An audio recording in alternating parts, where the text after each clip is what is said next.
What is up? Yeah. Thank you. Thank you. Thank you. I love the energy. I love it. Sorry I'm not looking at you, but I'm listening. I'm listening to you. What's going on? Had a long day at work, took a nice long nap, and almost overslept. Yeah, well, I woke up at noon and I was wound ready to go for the day, and then I closed my eyes for 2 seconds and it was like 4:30 and I was like, "What happened?" I played catch up on sleep today so I could get some energy to get ready for Monday Night Football. We got a banger tonight. We got the Cowboys heading to the Chargers. Monday Night Football. And I'm just hoping we get another beautiful prime time showing from the Dallas Cowboys, just like we did, 2 weeks ago against the Niners? I think that Oh, was last week, wasn't it? it might have been. I don't know. Either way, it was beautiful. We all lived for it. I'm not going to apologize to any Cowboys fan because that was awesome. I told you in the beginning, Dak Prescott meltdown. And now we got the Chargers coming off of a bye. So that's a little interesting. Eckler is in also for the second day in a row. It was the Niners Browns yesterday. We got the Chargers Cowboys today. Another pregame fight. Eckler, I don't know if you saw it. I just seen it. He got punched so hard his helmet just went flying off into a pack of guys, like into the mosh pit. And yeah, that's interesting. Go Sports is Taylor Swift in attendance. Now that'd be crazy. That'd be crazy if she showed up for this one. So, do you think it's safe to say that Dallas isn't going to be trying to trade for Austin Eckler anytime soon? Was that a talking point? It was a talking point earlier this year when they thought he was going to be traded, and they were talking about a 1-2 punch in Dallas and Austin Eckler fitting the bill. The touchdown machine, and then in pregame, somebody smacks him upside the head. I didn't hear. I heard obviously all of the trade rumors around Eckler, but I didn't hear the Cowboys. I didn't dig too deep into it. I felt like Eckler was going to end up staying in LA either way. So I didn't there we go, got us a scoreboard. I didn't, I just thought it was real interesting because of the Mike McCarthy, Kellen Moore was not really, a bad situation. And that, they talked about it for, I don't know, a good day or so on one of the sports radio on the NFL channel, that it was a possibility. And that was probably right in the last week of preseason. And then I look up and I see him getting smacked on the field. I'm like, well, I guess they're mad that he didn't come there. yeah, maybe. Who's everyone going for? Anybody but the Cowboys. I know this is like a weird situation as a Chiefs fan. You're like, well, you got to kind of root against your divisional opponents. Well, if the Cowboys were playing the Broncos, it might be a little bit harder because I'm loving this tank season from Denver. But I'd still root for Denver because like anybody but the Cowboys, man, like.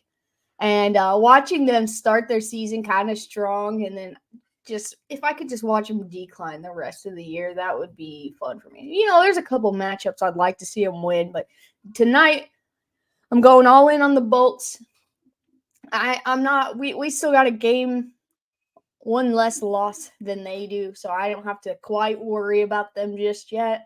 And so it's early enough in the season that I can comfortably say go Chargers and feel good about it because nothing would be funnier at the end of the season if the Cowboys somehow slipped out of the playoffs. Yeah, I think it makes for one of the better talking points in the offseason when Dallas has a really bad year because all the sportscasters on like ESPN and stuff seem to really just think that they are the best thing out there. And it's just such great talk when they're absolute trash on the field. They're America's team. What'd you expect?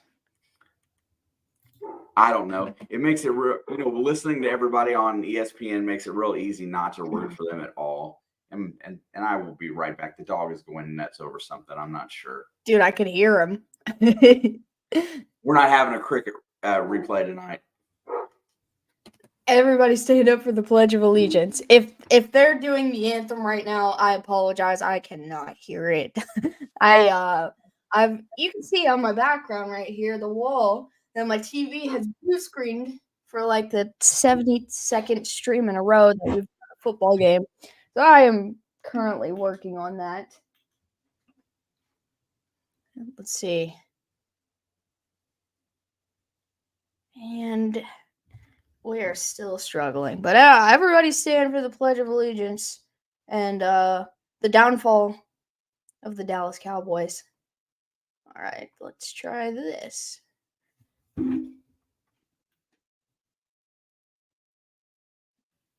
All right, we're trying. Making some dinner. Okay, hang on one second. I just had my dinner. All right, there we go. Got that good. Yeah, I probably would have had my TV up and fixed by now, but I had to go eat some dinner.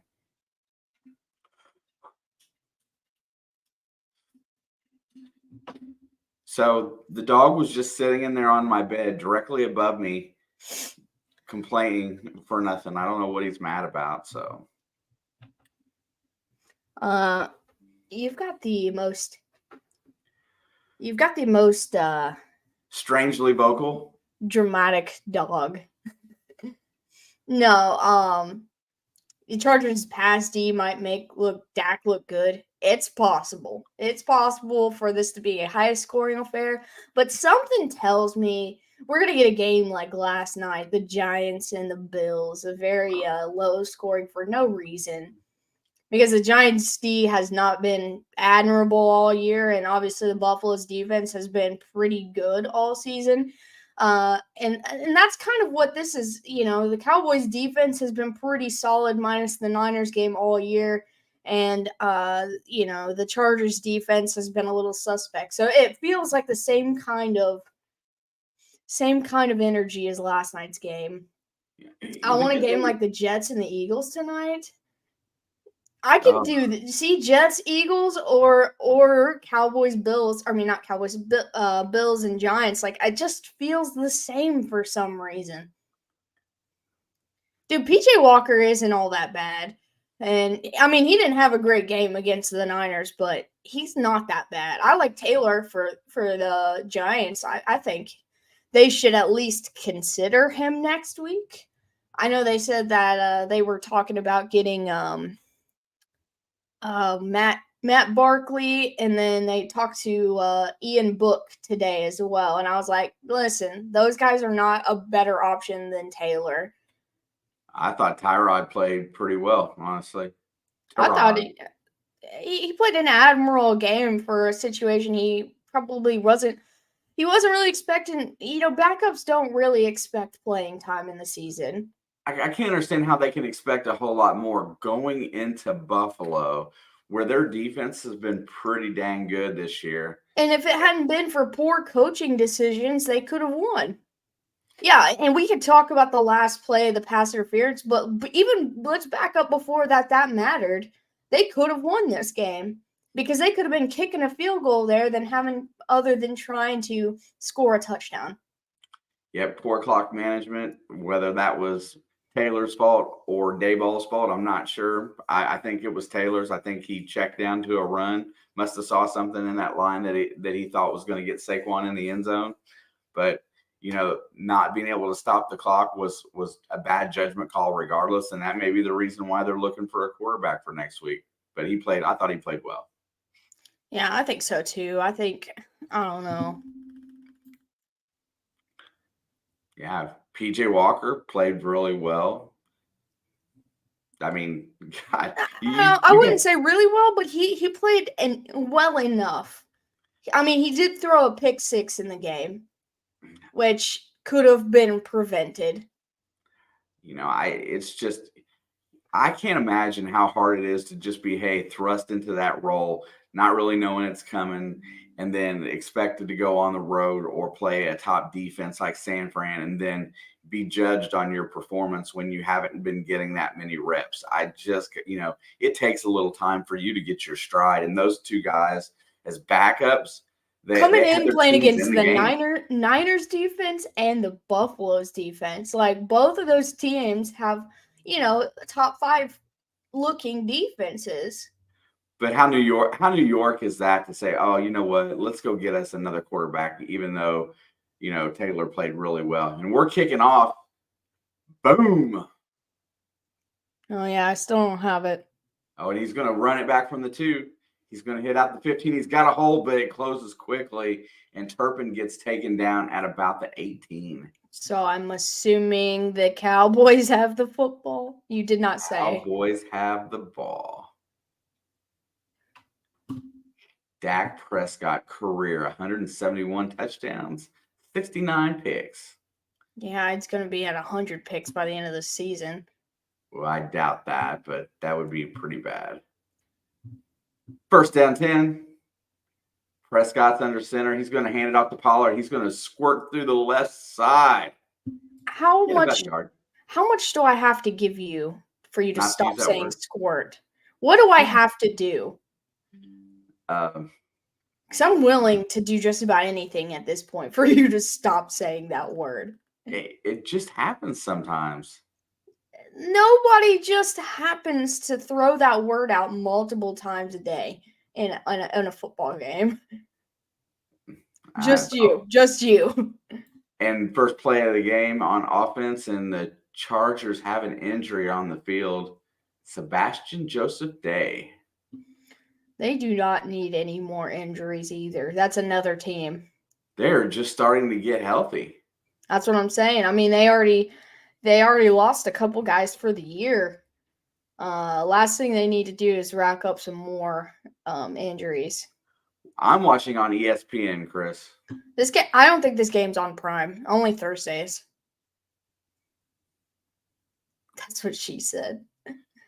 The team position has a big purple bow tie today for the Chargers. What? They just showed him, when you get a chance to go back, the team position walking off the field with him has a big purple bow tie and a baby blue shirt. Well, so he's a clown. That's why nobody can stay healthy. And Pollard gets a hole on the outside and he fumbles. The ball is loose. It's picked up and scooped. Here comes number 20 all the way down and out of bounds at the 3-yard line. Marlowe for the Chargers, or is he down? Oh, I think they're going to rule him down by contact. Oh, I thought we had a turnover 3 plays in. Let's see.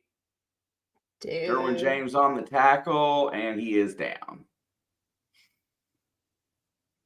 It was close. Dude, what's up, Robert? Mark, hello. What's up, Mark? 3rd down and 6. Ball is at the 26. Snaps back. Prescott looks. He's got pressure. He's going to be sacked down at the 13. And the Chargers are going to get off the field with a 3 and out. And they are wound up. That was Mack in there 17. On the sack. Dude, yeah, let's let Khalil Mack eat again.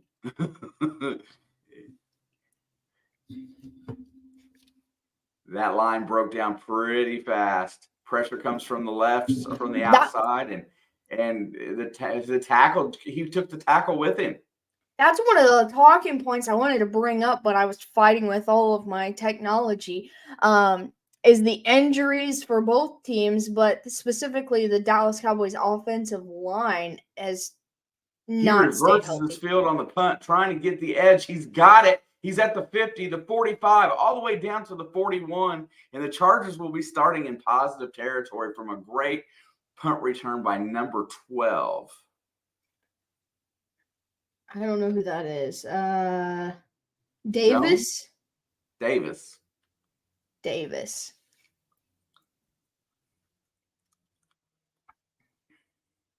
Yeah, the Chargers Cowboys O-line has been taking hits all year long. I guess your TV's not going yet, huh? You can literally see the blue screen on my wall. All right. Herbert's going to start under center. And he's going to hand it off. No, play action with Eckler. He rolls out. He fires downfield. And he is going to hit number 7. I got to remember my Chargers here because I haven't seen him yet this year. I think that's Everett. Everett sounds correct. And there's Kellen Moore on the sidelines as OC for the Chargers. He knows. That's another reason that I was leaning towards the Chargers. He knows this defense pretty well. Yeah, Mark, dude. It's like the blue screen of death. It's like the red ring on an Xbox 360. 1st and 10. We are almost to the red zone. Balls at the 27. They're going to go play action again. Get it to the outside. There he's off to the races, to the 10, the 5, in for a touchdown. That is Palmer. He's going to be in the end zone really quick, but there is a flag on the play. Of course there is. Of course there is. There's always flags. I can't hear it, but the demeanor says that it's going to be an offensive penalty, and that is coming back. Ineligible man downfield. Man, that throw came out so quick. I don't know how he got downfield that fast. Yeah, dude, you acted like he shot it off. Bam. Oh, he just was running his guy, and he was down all the way at the 20-yard line. I see it. He just drove his defender straight back. Too good a job, bro. 1st and 15, balls at the 32. They're going to go play action again. Herbert rolls out. He screens to Eckler. He's at the 30, the 25, down to the 20. He dances his way inside the 10, 5, down to the 4. Austin Eckler on his first play of the game is a screen pass, and he just weaves his way through Dallas's defense, and they are down to the 4-yard line. And they're going hurry up. Chargers are up to the line. 2 wide outs to the left. They're going to go and they throw it out wide to Keenan Allen. He's going to dance his way and get no gain. I like the hurry ups. I prefer hurry up offense, honestly. As long as your guys can go, keep going. I'm with you right there, 100%. Don't let your defense swap players in and out. Don't let them get situated. Yeah, don't give them time. The more time they have to figure out what you're going to do next. 2nd down and goal. Herbert up to the line fast. There's the snap. He's going to hand it off to Eckler. He's going to push through, and he's going to get all the way down inside the 2, right at the 1-yard line. Run it 2 more times in a row, bro. Let that boy eat. QB sneak. QB sneak. QB sneak. Just kidding. The Cowboys probably were the one team that knows how to defend that. Because they get it thrown in their face twice a year. Or they probably practice defending it. He is in the gun. Eckler's on the right. Allen's in motion. He throws to Allen for an easy touchdown. Lewis cannot get over to cover, and Keenan Allen gets the first score of the day. GG's, Keenan. Who's their kicker? Is it still Cameron Dicker? Dicker the kicker. Dicker the kicker. You know, I'm surprised that they're not going for 2 here just because of Brandon Staley. Now you sound silly. I know. I'm just trying to think what would be the most un-me thing to do in my conservative thought process, and Staley would always do it. So, but he's going to kick it up. It is square. It's through. It is 7-0. And there's a guy's name on the Charger. His last name is Stick. Yeah, it's Easton Stick. I think he's a quarterback. I love it. I think he's a quarterback. I mean, he looks like a quarterback. He does not look like anything else other than maybe a punter. Yeah, I'm pretty sure he's the backup QB. Okay, I'm going to go let the dog back in. He's banging on the door now. What's up, Mary Beth? She said, go Chargers. That's what I'm saying. I don't say that very many times a year, but this is an exception Because you guys know anybody but the Cowboys. Who let the dogs in? That would be Papa Blood.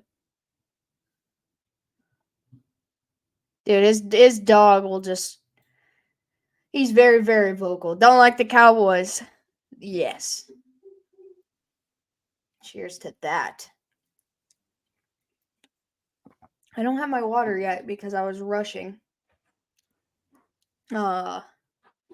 Rushing to get in here. So once I get the TV situated, then I will try it again. Go Jets. Bro. Pro Zach Wilson over here. So yeah, go Jets. Shout out for taking down the Eagles. And also go Browns because you did what nobody thought you could do yesterday. 1 sec. One. Okay. I waited.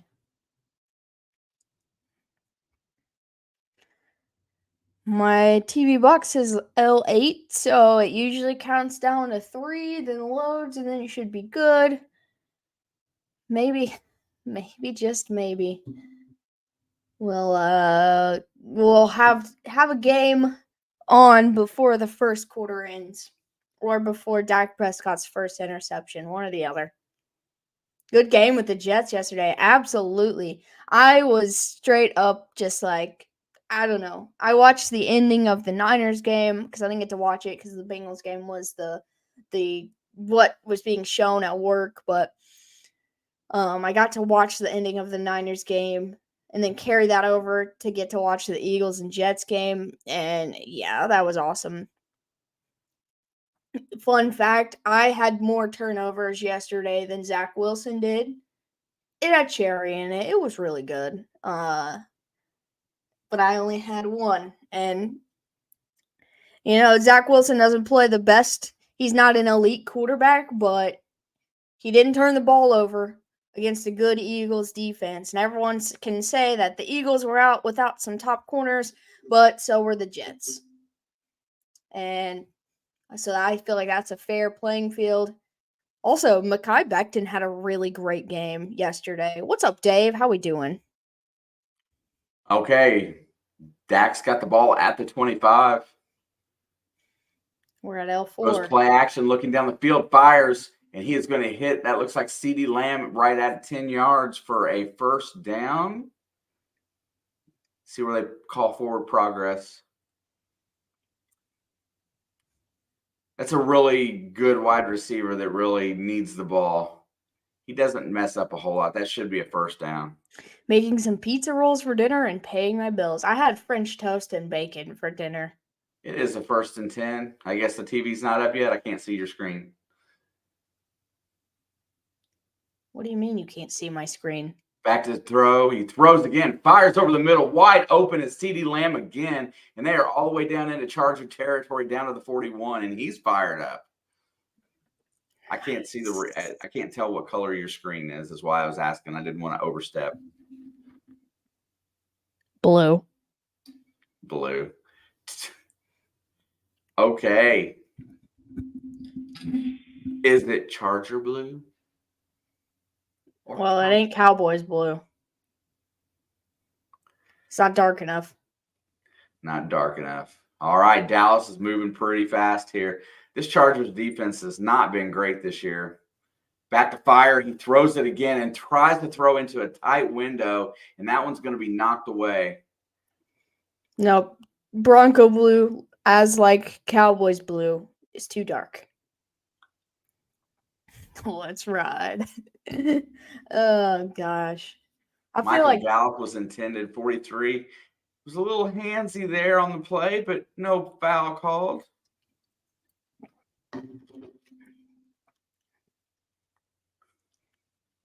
Second down and 10. There's going to trick play kind of set up. It's going to be a screen to Pollard, who's going to get 6 or 7. Make it third and manageable. Tony P, that's my guy, man.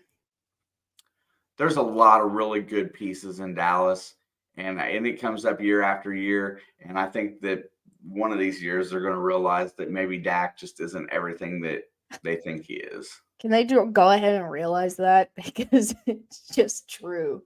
Like, it's been true. He said, I'm not going to throw 10 interceptions this year. Well, you better not throw another one, man. 3rd and 3. I don't know where he's at. Let me check. Flips it to Pollard, who's got a lane on the outside. He gets to the 30, all the way down to the 26. He's got 4, I think. 4 through, I don't know what, 6 games? This is the 6th game. So, I mean, he's got a chance to go under 10. But I smell at least one tonight. And just don't play the 49ers, and he might have a low interception season. No, I'm just saying, look, if they don't score a touchdown here and the Chargers come back out on the field and put up another 7, they're going to start abandoning the run, and that's when mistakes happen. Pollard gets the ball on 1st down. He pushes forward for a gain of about 5 or 6. The train made a pit stop to New England before taking the whole team to Terribleville. Dude, I don't have words for that team right now. I don't understand. They're playing bad, and they still almost won in Vegas. Yeah, but game on the line. Mac Jones took a sack in the end zone. 2nd down and 5. When do we get to see Malik Cunningham? Prescott goes to the end zone and overthrows a wide open Gallup. Just grazes his fingertips a little too high. A little bit. Just a little. Dude, I made so many jokes about Caleb Williams in that Notre Dame game looking like Dak Prescott, and then he played like Dak Prescott. Caleb Williams, it looks like, according to Brandon Perna, he thinks Sean Payton's going to tank for Caleb Williams because he went on to say that Caleb Williams was basically the second coming of God. Yep, Prescott's back to throw. He's going to step up. He's going to run. He's going to go for it. He takes a big hit, and he is a yard short of the 1st down. Decision time for Mike McCarthy. Kendricks lays a shoulder into Prescott as he lowered his head and stopped him dead in his tracks. McCarthy's got the play sheet out. It looks like he's going to go. Oh, God, this is going to be a big one right here. Man, gambling early. Gambling early. Dave, I don't know. How much does Sean Payton weigh? He might be able to. And they're going to go to and Prescott with the keeper is going to get a touchdown. He fakes the handoff to Pollard, and the Chargers bite, and he walks into the end zone. All right, I'll do it. 18-yard touchdown for Dak. And the Cowboy fans in Los Angeles are kind of getting a little bit giddy. Thank God we scored. Giddy up, partner. That was a really good fake. And he almost lost the ball on holding it, but he saw that lane, and Derwin James could not catch him.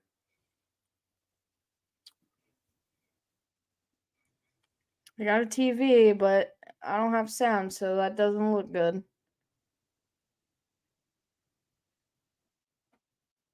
I did not check if the Manning cast was on today. I have no idea. And we're back to a blue screen. Stranger who day? I got to watch 3 seconds of this game, and it's back to a blue screen. I don't think from what I saw yesterday against a quality defense, this weekend, that Caleb Williams is that guy yet. I'm going to try unplugging it. We'll see. It makes an interesting argument, Dave, about, how good coaches are and how good they are with certain style quarterbacks on their team. as opposed to just how good coaches really are. It looks like Peyton might only be a great coach with Drew Brees. You never can tell. There can be an argument being said with Belichick with Brady, who's better in that end, or if they were just good for each other. There's a lot that can be said about that argument. Do I think Zach Wilson is a lifetime winning record? Zach Wilson. Zach Taylor is a lifetime winning record coach in Cincinnati? I don't. I don't like him, period. I think he blows. I think his OC blows. So that being said, quarterback and coach combinations that work out. There's a lot of coaches out there that do well no matter who they have at QB. So McCarthy and Rodgers, I thought was a good combo. I know Dave likes Mike McCarthy. I like Mike McCarthy. I think he's done pretty well in Dallas, honestly. They may not be winning the Super Bowl, but how many teams are winning Super Bowls? Yeah, you're getting a pretty good look at LaFleur without Rodgers. And Mac Jones did make the playoffs. That's saying something, Dave. Yeah, that was Mac Jones' probably worst game, that playoff game, too. But that was probably Buffalo's best game under Josh Allen, too. There you go, Chris. You can make the argument that Russell Wilson is trash and that Pete Carroll was the one that knew how to direct him. You can make that argument. Let's be honest, though. Russell Wilson, other than this game against the Chiefs, has had a pretty good year. Yeah, he's played fine. He's not the problem at all in Denver right now.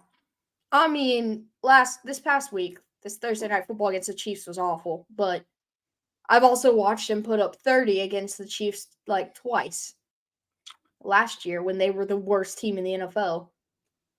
And there is through the end zone and out of bounds, and the Chargers will start at the 25. 21.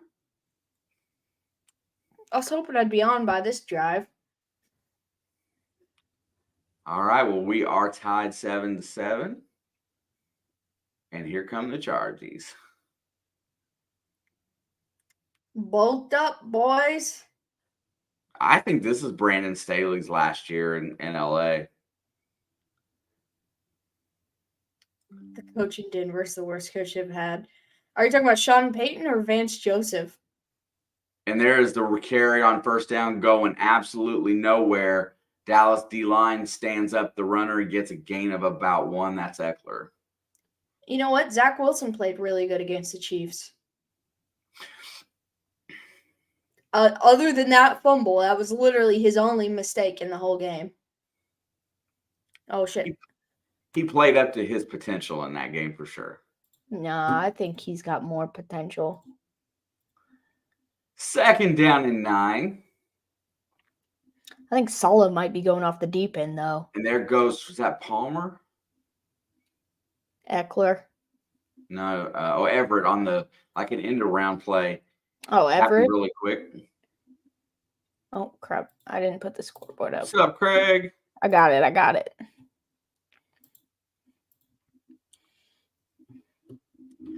And Herbert goes hurry up here. He's already in formation, 3rd down and 7, back to pass, looking down the field. He's got time, and the whistle must have blew because I obviously didn't hear it. And I didn't hear it either. There is a flag. You know, I had a hard time getting around to that background of yours just because I wasn't used to it. But now on day 2, like, it's growing on me a little bit. I like it because it's broken up and I can do what I want with it pretty evenly. I like it. Mark, I don't want Zach Wilson. I can promise you that. Also, I'm pretty sure being a MILF just means being a hot mom. So I've seen anybody can be a mom by 27. He was a mom before 27. So. All right, there was a 12-man on the field penalty on Dallas. It makes it 3rd down and 2. Herbert's back to pass. He steps up. There's pressure. He's got it on him. He gets rid of the ball, but I think it's underthrown. And I think that ball hit the ground. The intended receiver was Everett. Armstrong gets the hit on Herbert, and they're going to have to punt. 4th and 2. I don't understand it either. No, you're mixing up MILF and Cougar. Like, that's a different thing.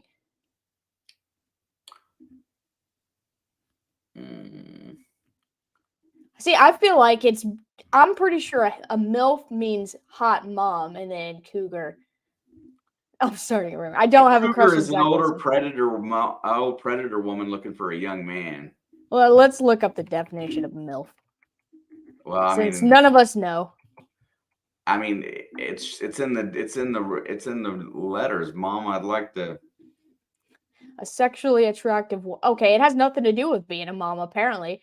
Who has children, which is being a mom, or is in early middle age. So it is being a hot mom or an older woman that is attractive. I just looked it up.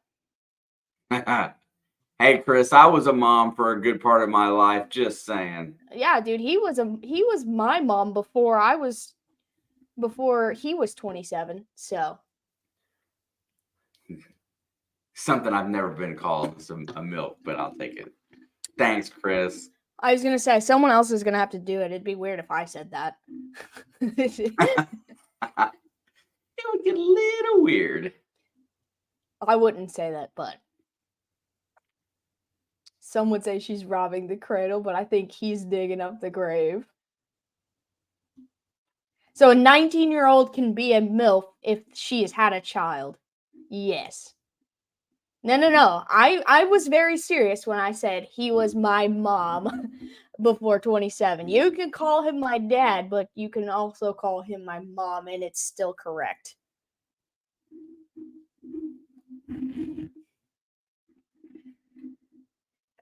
If she's hot, Dave, I guess.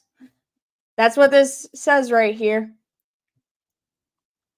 A sexually attractive woman who has children or is in early middle age.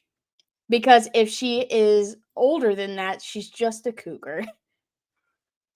I'm my own grandpa. Hey, Chris, Mama Blood don't exist. It ain't real. It's right here. Papa Blood, Mama Blood, both of them. Well, my wife is at work. Yeah, I guess I don't think she'd appreciate it, but we could call her Mama Blood. She's but if you're talking about my birth Mama Blood, that's him. The birth giver. Yeah, dude, he laid an egg one day and I came out.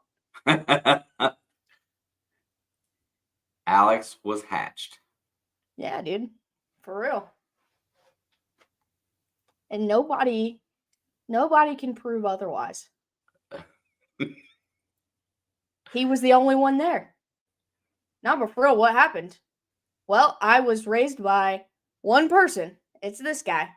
Therefore, he's mom and dad. I don't wish him a happy Father's Day. I wish him a happy Mother's Day every year. And that's truth. Yeah, exactly. Like Bono. Alrighty. Dak's in the gun, 7-7, looking to get ahead here. Fires it to CD Lamb, and he's got a first down and then some as he crosses the middle. Dude is open. I mean, as long as he's gotten his drops pretty well under control, and so that's just really elevated his game.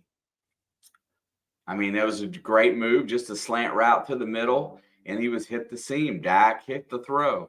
Dak's really good at less than 15-yard throws. He seems to make really good throws in that area. No, he's not Randy Marsh, but I think he wishes he was as funny as Randy Dak Marsh. is under pressure. Dak's going to take out nobody, cuts him off, and he runs for a first down easily. Mr. Mom. See, Stranger gets it. My dad's birthday's on Mother's Day like every other year. That's kind of funny. What happened to this front six for the Chargers? They all rushed. One jumps back into coverage, and there was nobody on the left side of the field, and Dak walked to a first down. First and 10, ball's at the 49. They are approaching midfield. He's going to hand it off, and there goes Exactly, Craig. Dowdy. You guys are getting it now. You're looking at him, Chris.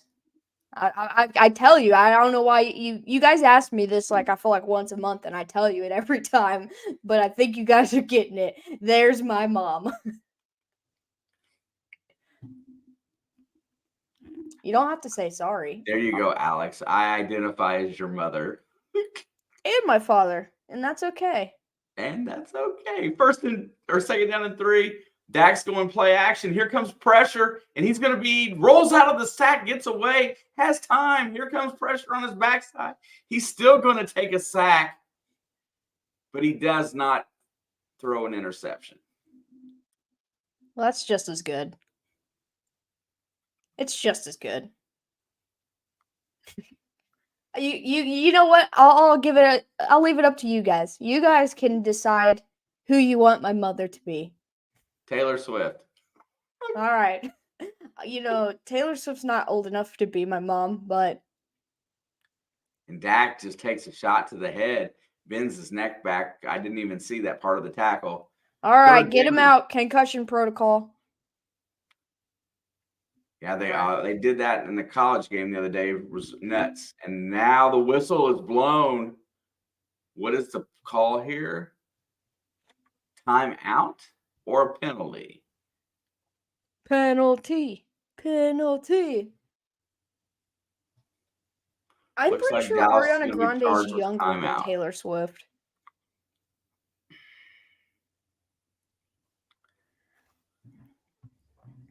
All right, I've got the football game finally, but I guess now is the best time to tell you that I wanted the Chargers. You can have the Chargers. Yeah, okay. Brie Larson is my mom. Final answer. That woman's crazy, man. She fits the profile.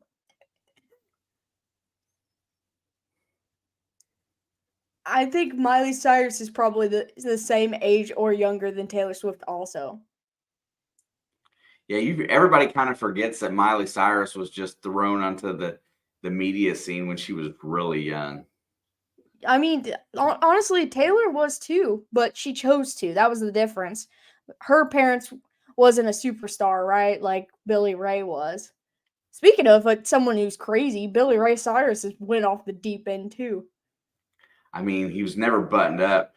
Dak's in the play action, looking downfield. He's got time, and that ball is dropped by Michael Gallup. Fourth down and 6. I'm Googling it.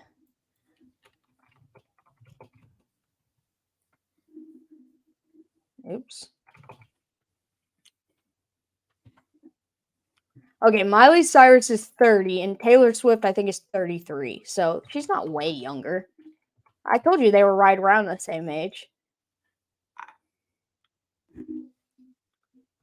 I'm trying to think who was popular when you were born. Britney. She's crazy too. Christina Aguilera was really popular at the time. Dude, Christina Aguilera. There you go. And Gwyneth Paltrow? Oh, what a bounce on this punt. No, Gwen It's going to go all the way inside the 2. Gwen Stefani could be my mom. She's like 60 now.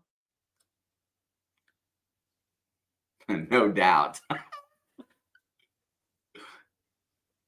I can't tell if he was saying no doubt or like talking about Gwen Stefani's band, No Doubt. I think that was the point. Well, I don't know why you laughed then. I thought it was a pretty good little. Yeah, that was the funnier thing. I said Gwen, and you said Gwyneth Paltrow. Well, I was, and I didn't even, and we got off of music. I was just sitting there trying to think of people that were popular. You said people who were popular. No Doubt / when Gwen Stefani went solo was what was popular. My first CD I ever owned was a Gwen Stefani CD. I still have that same copy too.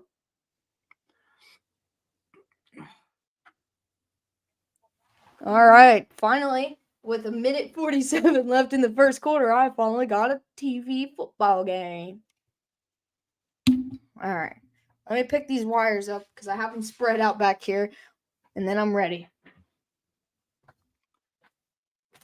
I'm not sure what a Gwyneth candle is, Craig.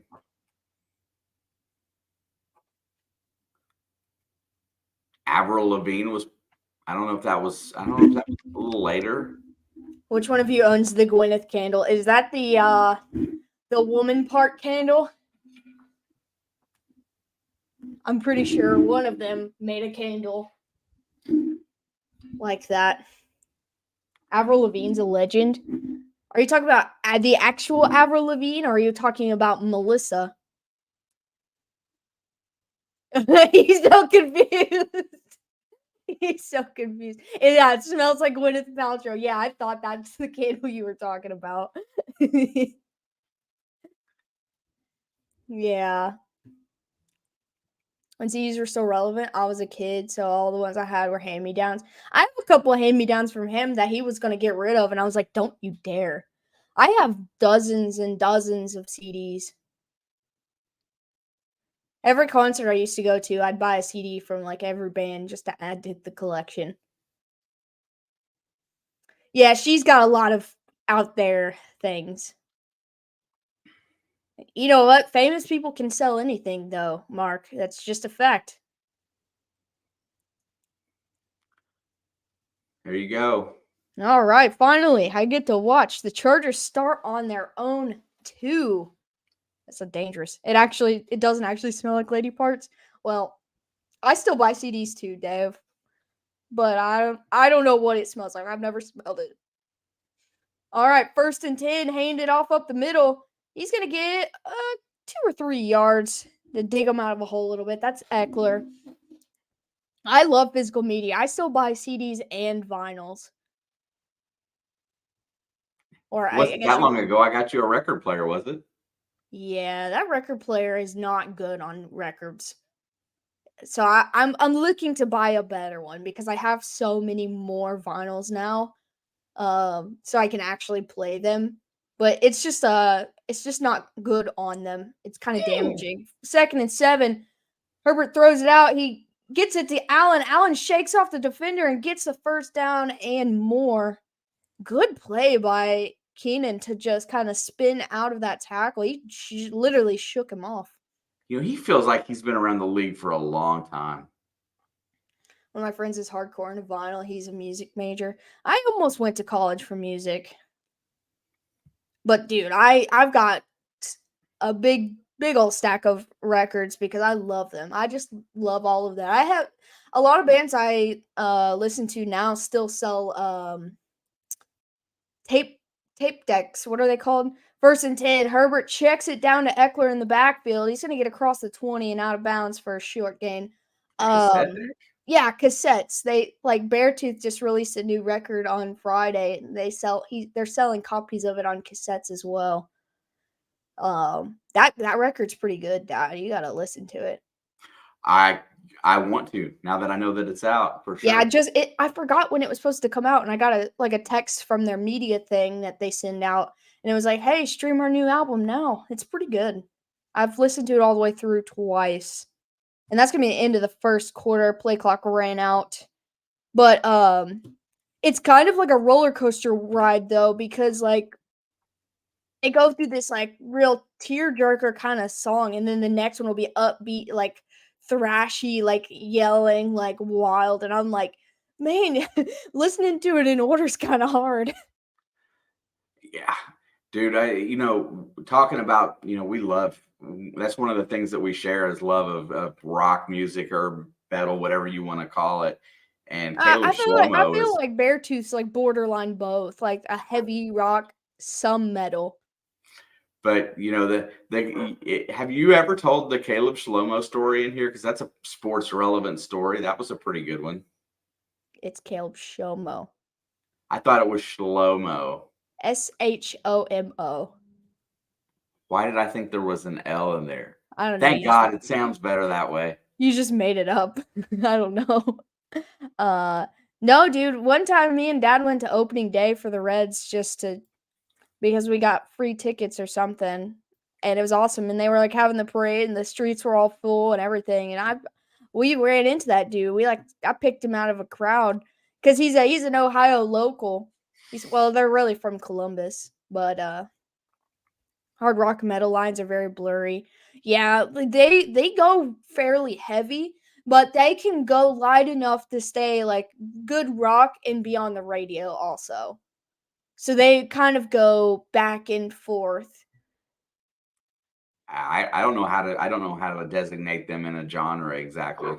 I'm gonna go see what Apple Music identifies their genre as. Because different platforms call them different genres.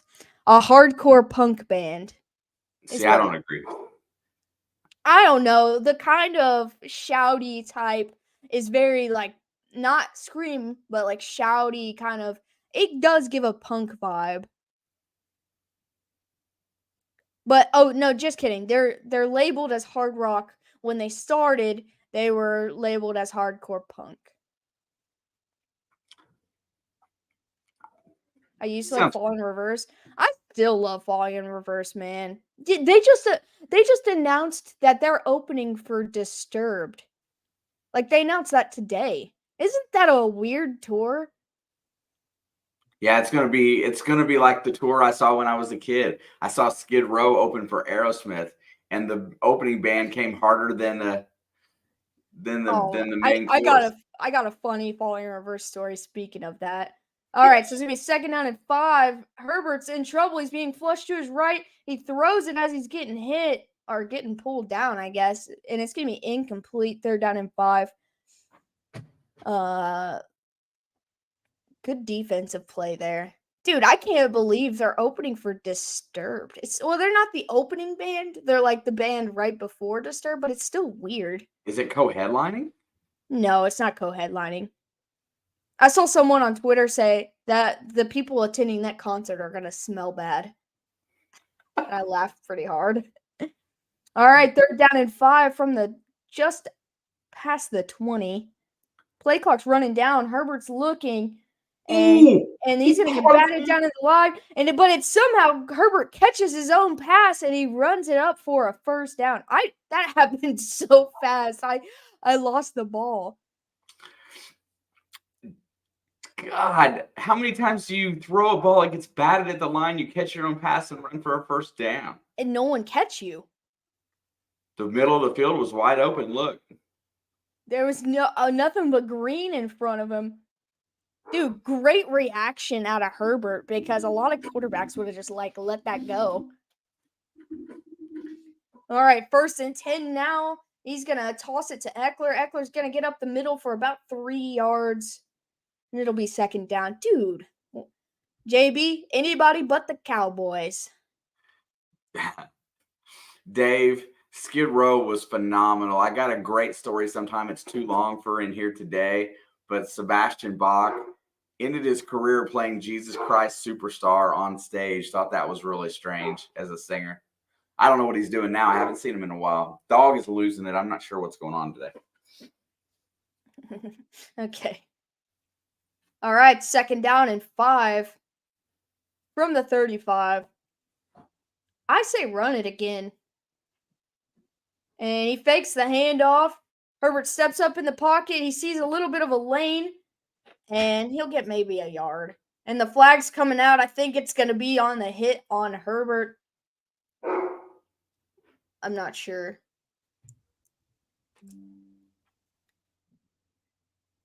And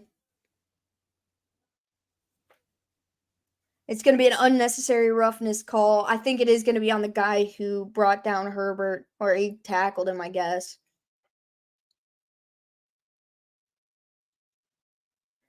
I think it's just because the helmet was so close to the head that they called that. He might have hit him in the head, actually.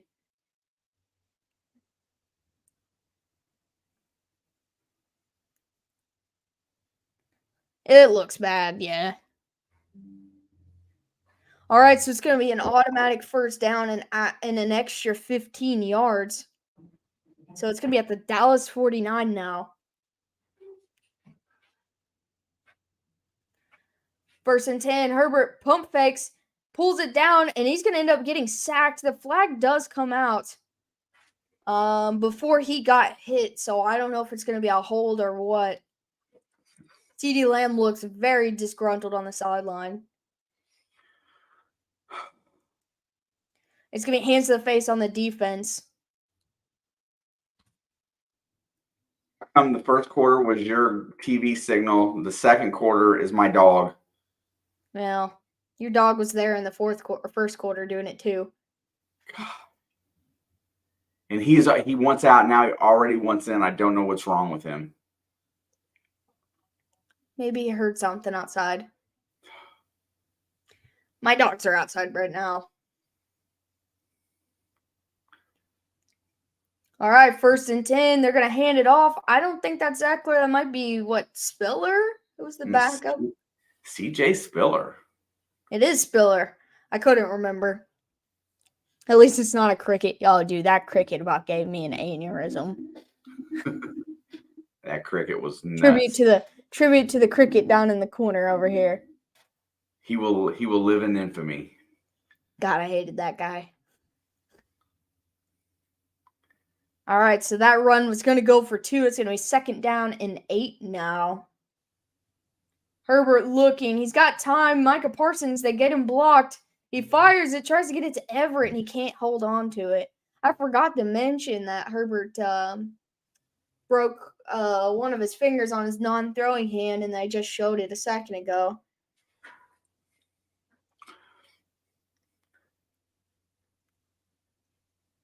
Yeah, dude, I thought Micah Parsons was going to get in there, and they ended up getting Herbert stepping up in the pocket, gave him a chance to keep him at bay. Herbert's made a lot of good quarterback moves so far from what I've watched already. 3rd and 8. Herbert looks, fires to the outside, too low to Allen, and it will be 4th down. I don't know that they punt here. He was just watching the game, bro. Well, he could have watched the game somewhere else. No, he was just trying to be annoying. He was trying to be annoying. I think he was a Patriots fan and just angry at the team. Yeah, that's why we squashed him quick. Okay, so they are going to punt. 4th and 8. Kick is up. Really high kick. And it will bounce. And it'll be at about the 11 where the Cowboys will start their next drive.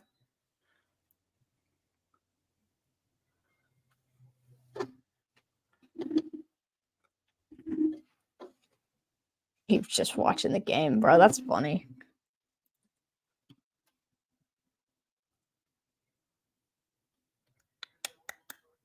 Dun, dun, dun, dun. Oh. Your dog seems to be fine now. He's outside. He's banging on the door like every 30 seconds. Well, leave him out there. That's how he learns. That's how I'm going to do. I'm going to leave him out there. Hopefully, maybe the squirrels are in the trees and he has something to occupy his brain for a little bit. Maybe. Well, when I went upstairs the first time, he was just sitting in the dark barking at the wall. Did you turn the light on for him? Yes. Oh, they just announced that they are going to go do under season-ending surgery on Anthony Richardson. Like, they just announced it now. Because I know they were debating it. I keep seeing his name come up, JB. Boogie Fland is another high priority target for IU this year. All right, I'm going to go get my water. And if they nail him, the recruiting is off the hook right now for IU. They're doing such a good job and going after these guys that fit the mold.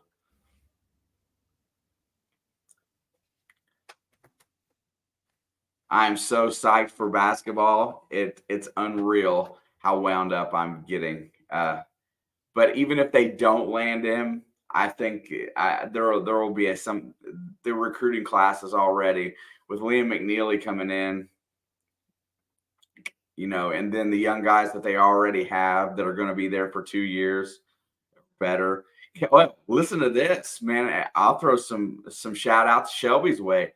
I heard that they're going to start like 3 7-footers at UK this year. What?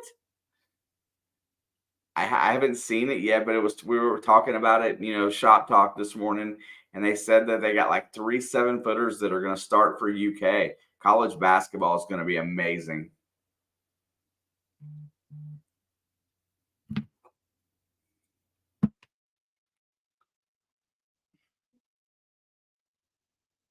Kansas was preseason number 1 today, followed by Purdue, Duke,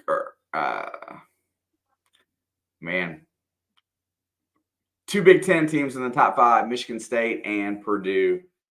And Pollard can go nowhere on first down. Dave knows who's going to win the SEC. Man, I get pretty hyped over college basketball.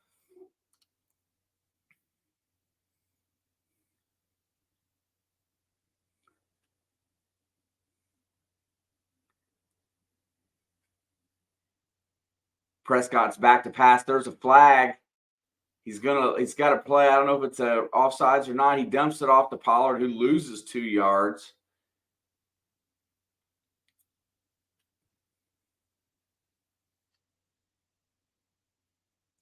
Damn right. And the officials are talking this one over. And they're going to decline the penalty since the play yielded a 2-yard loss. I'm probably an illegal shift or illegal motion.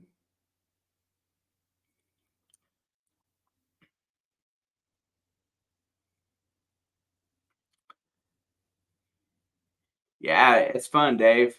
Your expectation doesn't have to be super high, but, with the transfer portal, every team has a chance to be better every year now. So they get to see kids that are developed in college. And there's the snap. Prescott's back to throw. He looks. He fires. He's going to get that out. And is that Brandon Cooks finally gets a catch today. And then when they go to college, there's a lot better film on them. They get to play higher quality of talent. And then they can, pick them up in the transfer portal because kids are just not happy these days and they make it too easy to transfer. So gives them Missouri Tigers an opportunity to be good. Really good. I came up just in time to see that the Cowboys did nothing. Absolutely nothing. And there's another flag on the play. Yeah, flag on the kick. Oh, wait. Did that touch him? No, that's between his legs. It didn't touch him. How do you let that happen? Them silly little footballs. They just bounce whichever way they want. There is a penalty. I don't know what the flag is. The penalty came out before he even got it kicked. But Dak doesn't seem like he's getting the ball back, so I don't think it matters.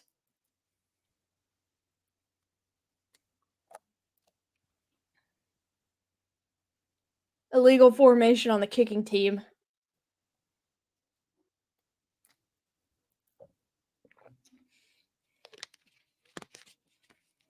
Nobody seems to know what they did wrong.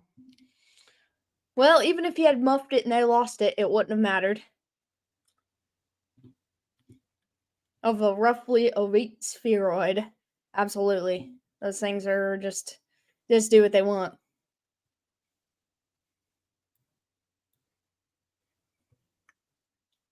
It's impossible to predict the bounce of a roughly ovate spheroid. Nice terminology, stranger. A spheroid. Are they making them kick it again? They are. They added 5 more yards, and they're going to kick it again. All right. That's another good football name, Brian Anger. Looks like a pretty good punt. No flag on this one. He knocks it down for a fair catch. How are you ahead of me? How are you ahead of me? By like Which 1 feed second? are you watching? Is there more than one? Yeah, it's on 3 channels.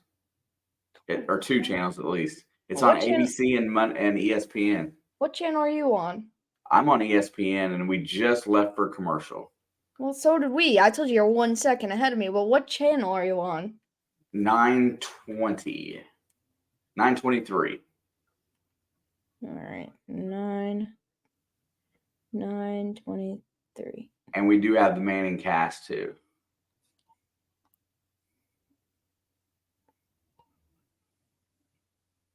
All right, we'll see if I'm on the same page as you now. Yeah. Youngway. Young Hoku. Kicker for the Falcons. His name's Youngway. Youngway. Youngway.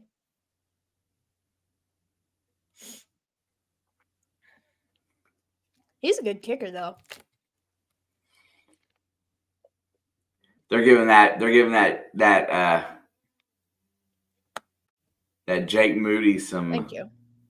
They're giving that Jake Moody a lot of grief over missing that kick for San Francisco. Well, because I did a locker room interview with him, and he's like, man, I wish we could have that back, and he's like, I wish I could have had that another crack at it, but I wish we could have won the game, but there's nothing we can do. Kind of, he took it hard, but I don't think he responded how people wanted him to. And so that's why they're like upset about it. And I'm like, what else do you expect him to say?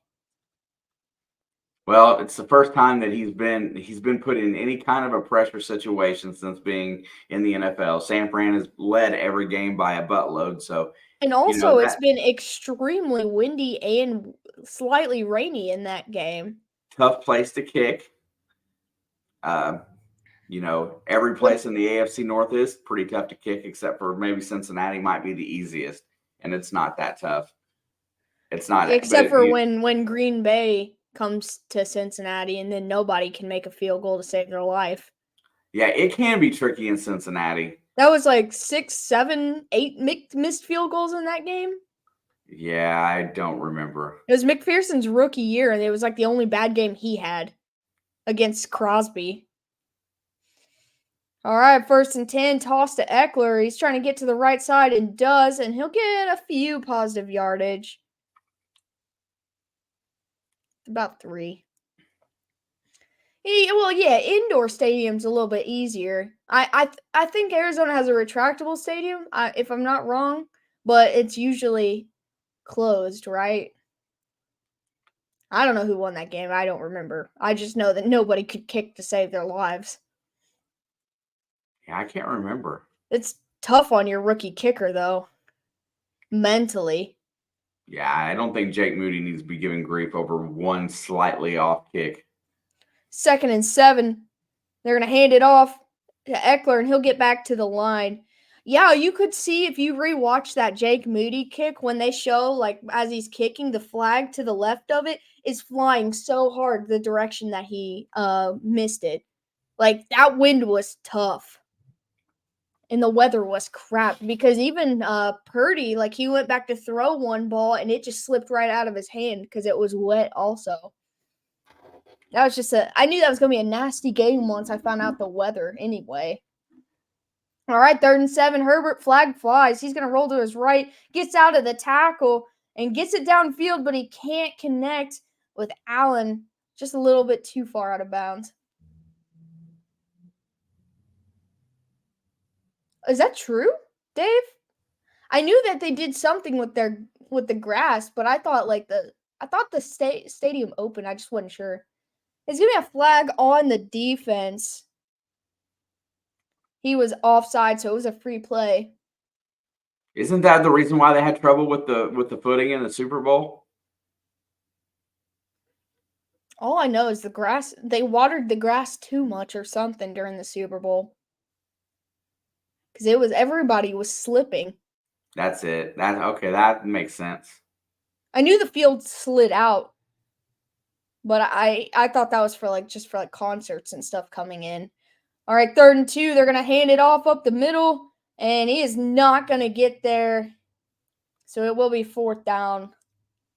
Will Staley go for it? Both of these defenses have settled in. It looks like he's gonna come. Both these defenses have settled in and are playing really solid right now.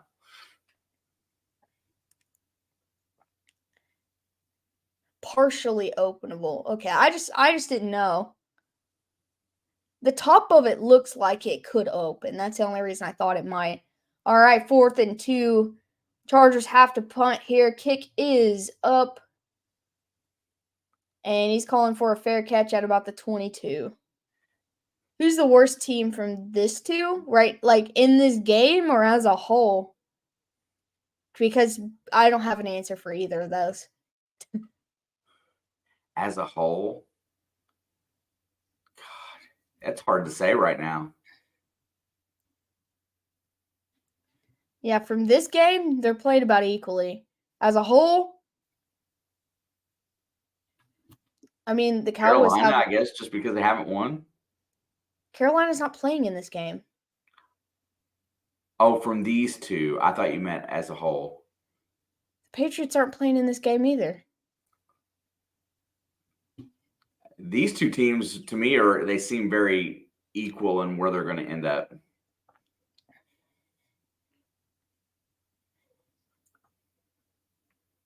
Same. Yeah, I feel the same way. I feel like they're pretty equal. Coaching, I like the Cowboys head coach more than the Chargers head coach. But I don't know. Did you guys see Stephen A. Smith talk trash about Cowboys fans before the game? No, not this game, but that's the only thing I follow along with Stephen A. Smith is when the Cowboys do something bad. So I saw him once they lost to the Niners, and that was funny. I like that he lines fans up and makes them feel this big. Man. But other than Cowboys talk, I cannot stand Stephen A. Smith. I liked his personal story. I know he just recently wrote a book. No, that dude's an idiot. I mean, I liked his personal, however you call it, how he come through the ranks. I like his progression.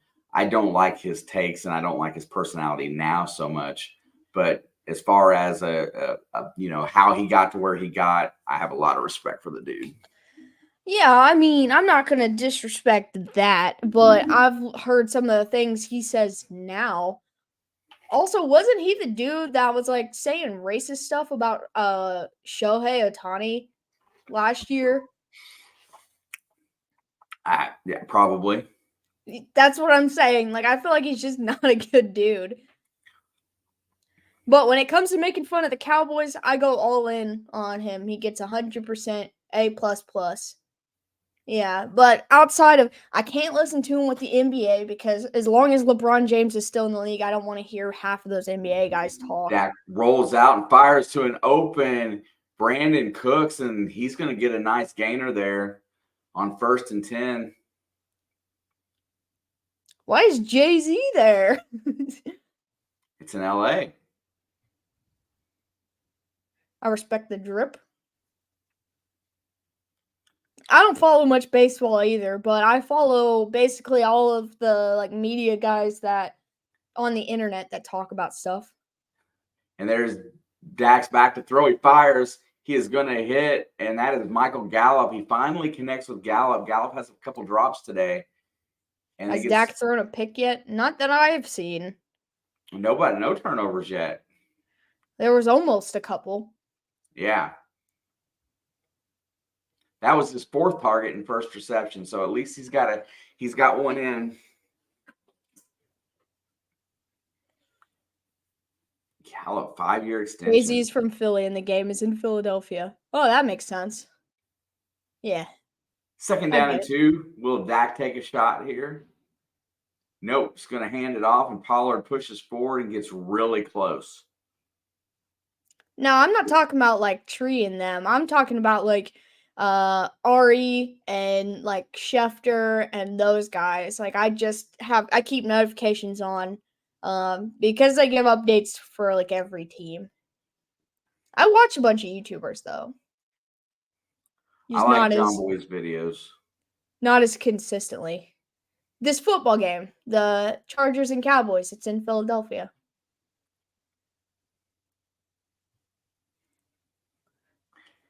Dak's back to pass. He's got pressure. He gets it out. The Oh! ball's tipped up in the Oh! air. It wasn't tipped up in the air. It was shot back to Dak. Dude, what did it do? Hit him right square on the helmet? Yeah, that's what I mean. Like the people who report on all the injuries and drama and stuff. I have all the notifications for that. No. You got it wrong, Sam. We're in Philadelphia right now.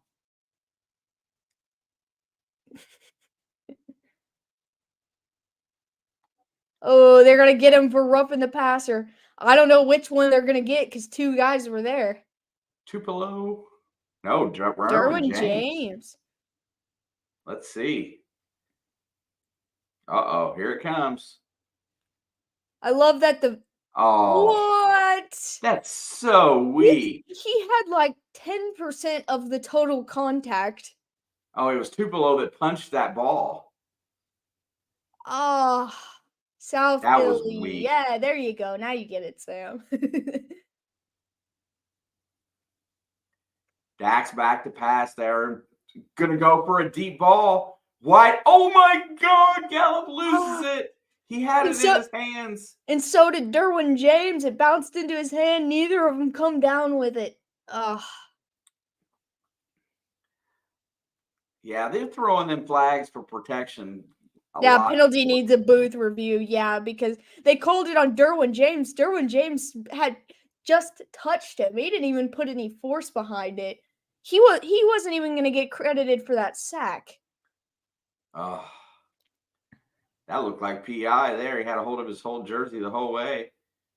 Well, they don't know how to call that appropriately either. We saw that last night. Wow, last night was nutty.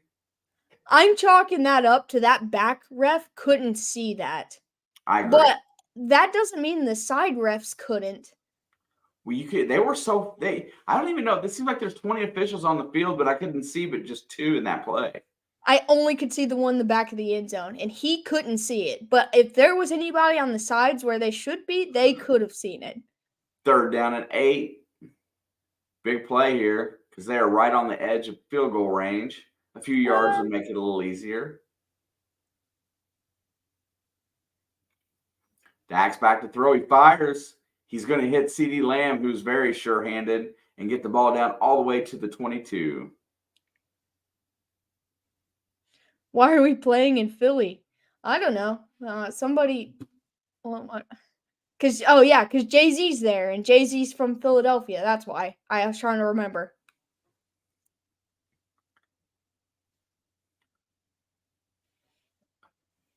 Michael Gallup or CeeDee Lamb made his defender fall down twice. That field must be slippery or something. Oh my God, Pollard gets hammered in the backfield, and he is going to lose 3 yards on that play. Murray Jr. with the big hit. Yeah, he came right up the middle. Nobody blocked him, and he hit the Nobody gap. Nobody stole him. That's why. Nice play. Dak's back to throw again. He looks. He hits the screen pass to Pollard. He gets a block. He's going to step through it. He's going to get all the way down to the 14-yard line, maybe make it to 15. And it's going to be 3rd and 3. Jay-Z's actually in Philadelphia because they just said he was here. Now I'm confused. I was just playing along, but now I'm confused. That's who they showed in that when they were showing the celebrities, right? Yeah, that were here in this stadium. Yeah. But Leo just said he's in Philly for the baseball game. Dude, has he got a doppelganger? Pollard is going to be short of the 1st down, it looks like. Okay. Leo's just playing too. That was LeBron. Okay, I was like, what? But why did they show him here? Because Leo might have been watching that baseball game. So I don't know. Uh-oh. 4th down and 1. It looks like Dallas is going to go. Big play here with 2:40 to go in the half.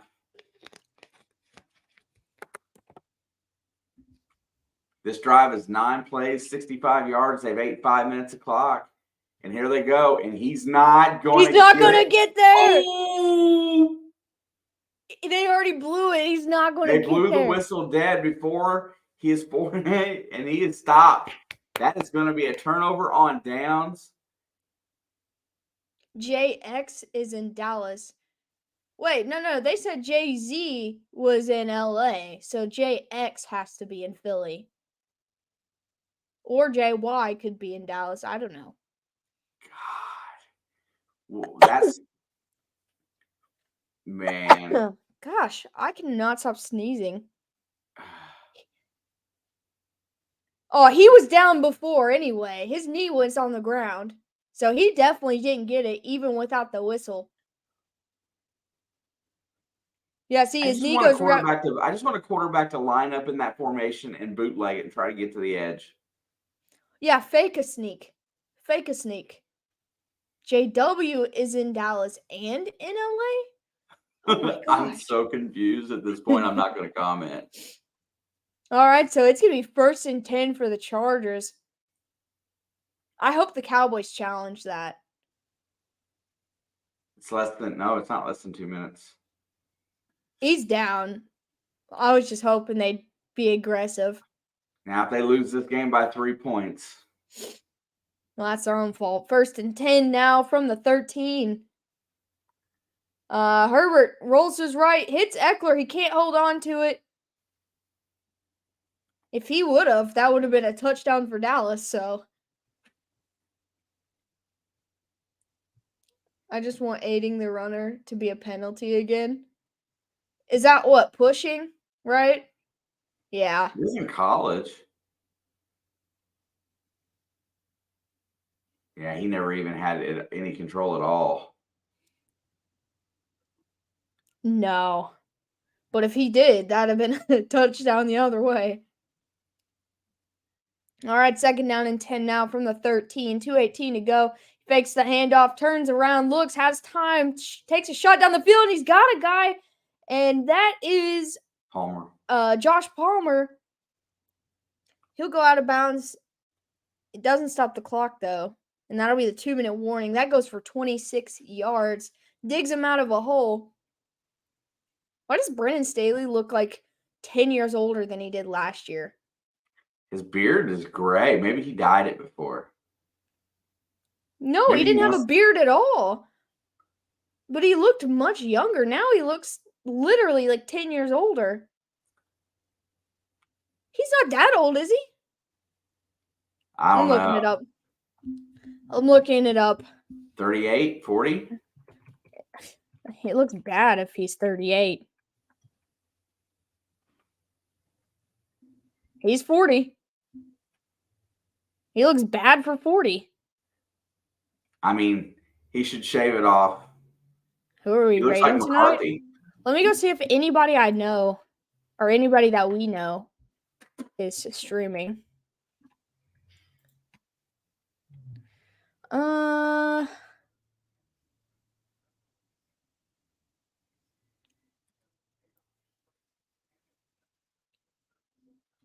don't see anybody.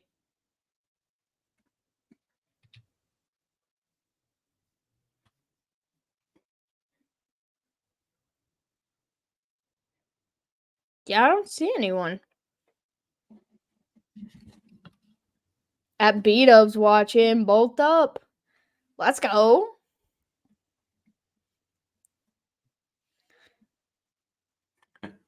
Yeah, but you don't even look 35, Sam.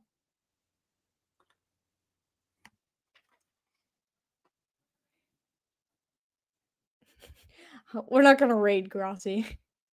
When we enter the chat, we should be like, FBI, open up.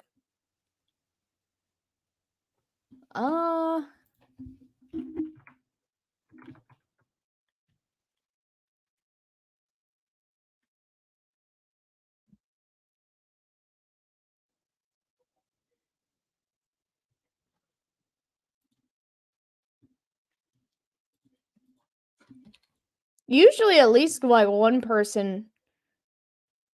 We can go raid She Got Sports. Let's go see how she's doing.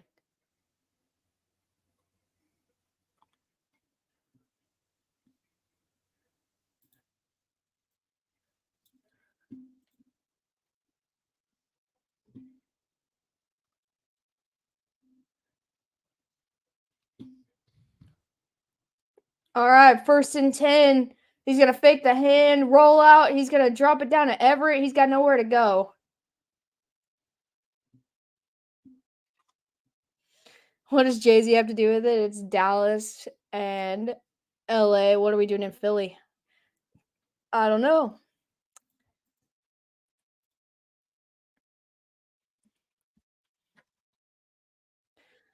Second and 10. He's going to throw. He's got it to Palmer again. This time he's going to pick up a 1st down.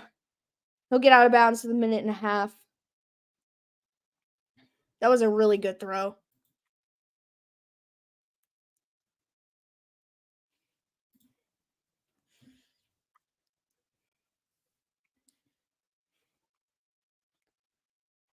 Yeah, that was a good throw. Herbert looks like such a vet anymore. He looks so much more poised in the pocket.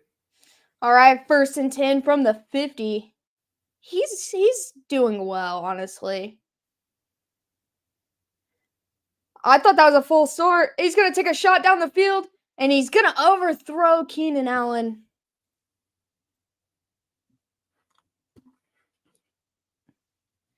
And that's going to stop the clock at a minute 25.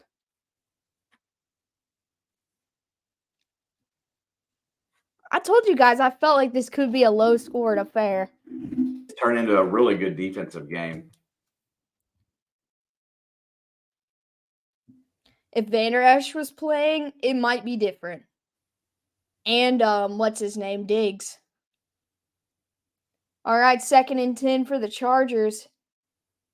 Herbert's going to fake the handoff again, and he's going to try to dump it down to Eckler, who is wide open, but he's just not connecting on his throws right now. There is a flag on the play. That was a bad throw. Right. Thanks, Dave.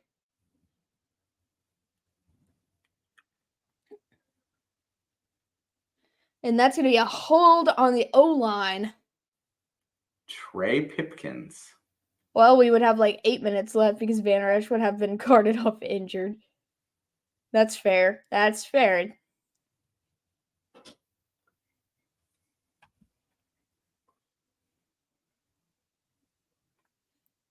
Yeah, that was a hold on Micah Parsons. He held him twice. I don't know. Who gets the ball after halftime? I didn't have the game on yet. I can't remember who got the first kick. I want to say the Cowboys started with it. 2nd and 20. Herbert looking. He's being chased. He's going to dump it down to Parham. And he's going to get a couple yards and out of bounds. It's going to be 3rd and long here. I want to say the Chargers get the ball first.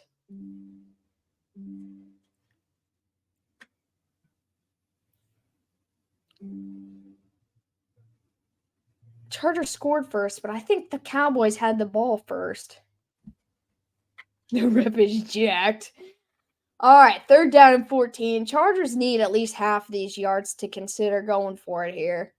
If they get half, I think they'll go. Herbert looks. He steps in, throws deep. It looks like he was tripped up as he threw it. And it's going to be 4th down. There's no way they go for it here. We got a minute and 9 seconds remaining.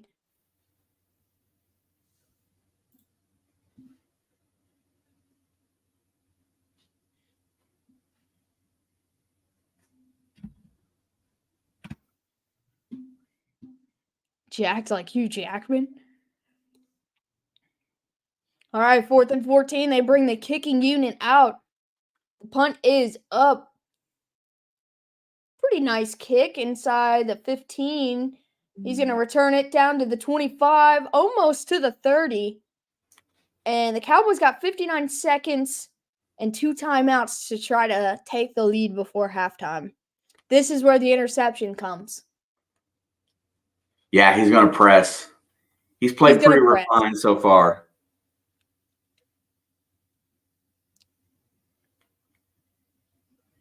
Good Chargers half will of have the football. ball. Yeah, it was a really good half.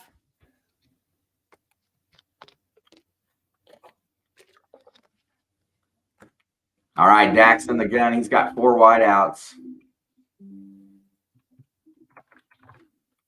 Back to pass. Look, fires across the middle. That looks like he was draped all over Gallup, but there's going to be no penalty. I haven't letting him play at the wide receiver position today. Handsy or not, no penalties have been called thus far.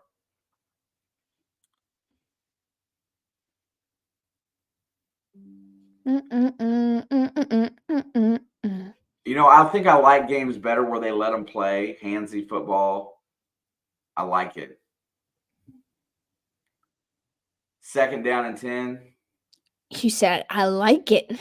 He's going to go deep, and he's got CeeDee Lamb with a great grab and goes out of bounds.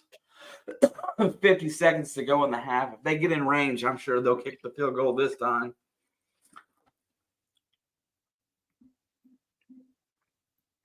I would assume so. CeeDee Lamb is such a good route runner. Okay, ball crossed midfield on that play. 1st and 10, 50 seconds to go in the half. Dak's got him lined up.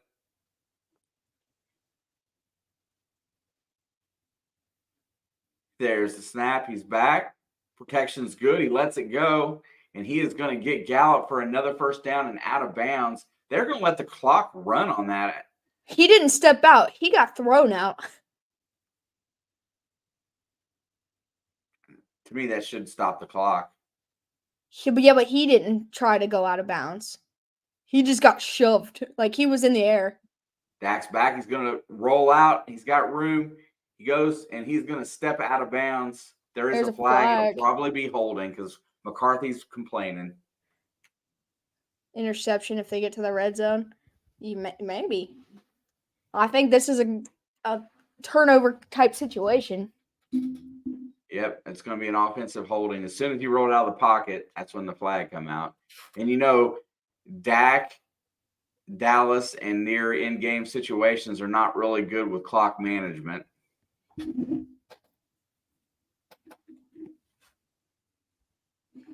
It'd be pretty big if the Cowboys can get a score here. They're really close. Well, they were really close. They're back near midfield. They need about, I'd say, 10 or 12 yards to be fair. 1st and 20. I'd say probably at least 10. Yeah, they're at the 47. Yeah, 30. Yeah, I would go there. Back to throw. Looks. Steps into one. There's a nice throw to the Ferguson, the tight end. He's going to get. Oh, there's a flag come down. I think it was on that hit. Yeah, I think he went down and got hit with his. They collided helmets. I don't think it was his helmet. I think it was shoulder to shoulder, but it was a late hit. Wow, if they add 15 yards to this, well, here we go. Bam, helmet to helmet. Oh, no, that was shoulder to helmet, but his helmet hit first, though. Watch. Here, now we'll be able to see. Oh, I guess it did. It looked like it was his shoulder.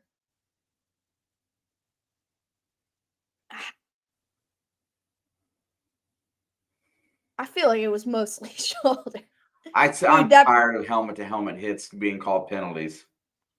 I mean, you shouldn't lead with your helmet.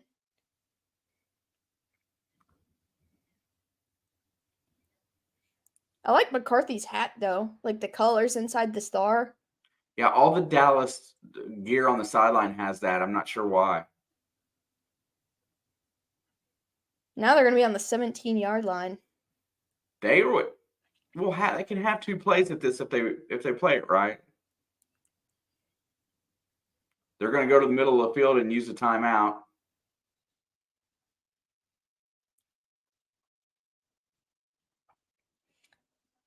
I think it's just a crucial catch hat.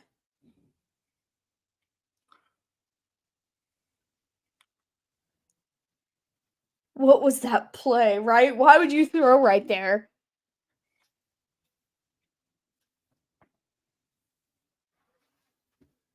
Now they're going to run the ball, right? Yeah, let's run the ball. Well, they still have a timeout, so I guess they could run the ball. With 3 seconds left? I don't think so. There's 8 seconds left. Oh,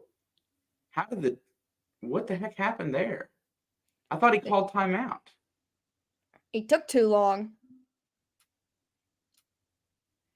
I know I saw the clock stopped at 8 seconds, but maybe I'm wrong. Do you not realize how close an 8 and 3 are to each other?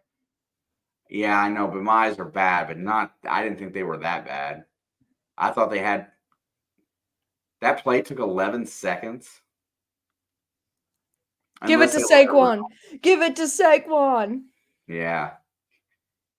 He got this.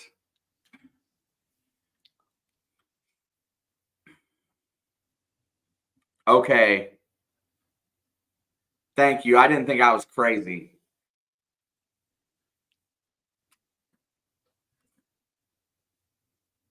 I thought it said 3.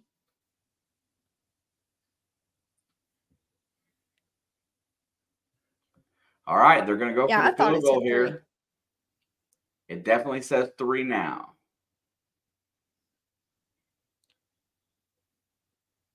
There's a snap. Hold is good, and he curves it right in there. And the Cowboys take the lead at the half. Man. LA gets the ball in the second half.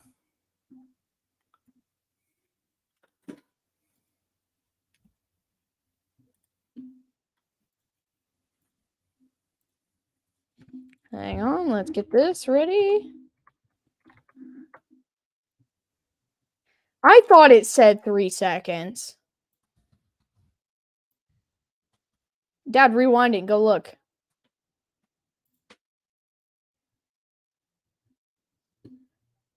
I'm trying to figure out what happened. I know McCarthy called a timeout. That's why they went to the middle Yeah, of the field. Go rewind it. I don't think that I can.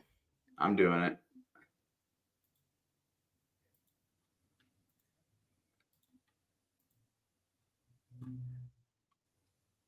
La, la, la.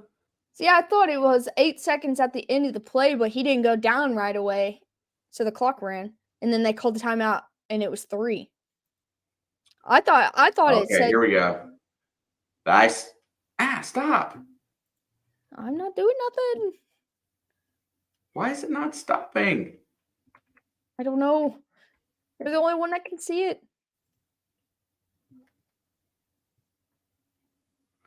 They called a timeout and stopped at 8 seconds. McCarthy then said, no, I didn't want to call it there. I guess that could be likely.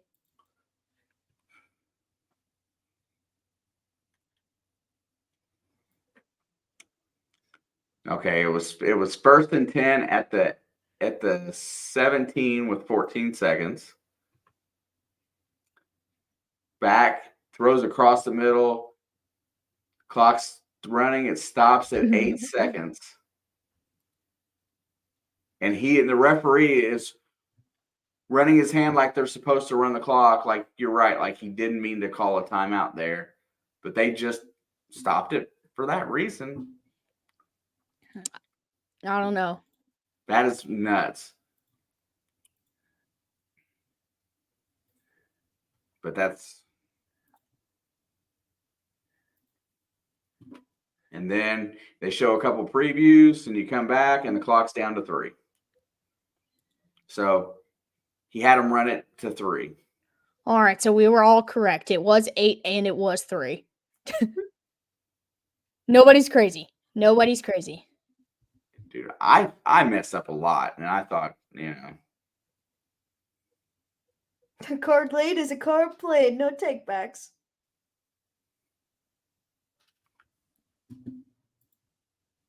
Man, that's all I've seen today is Jets and Browns. Dogs. Dogs. How about them Jets?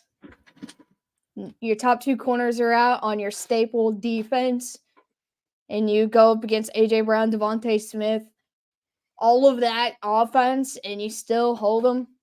Dogs.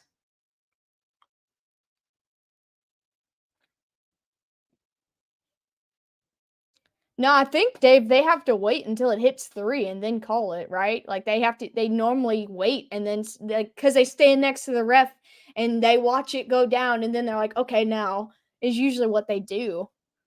Right. so they stopped the clock, and then they showed McCarthy with the ref there, and the ref was doing that like keep running the clock, and the clock was stopped. It was really strange.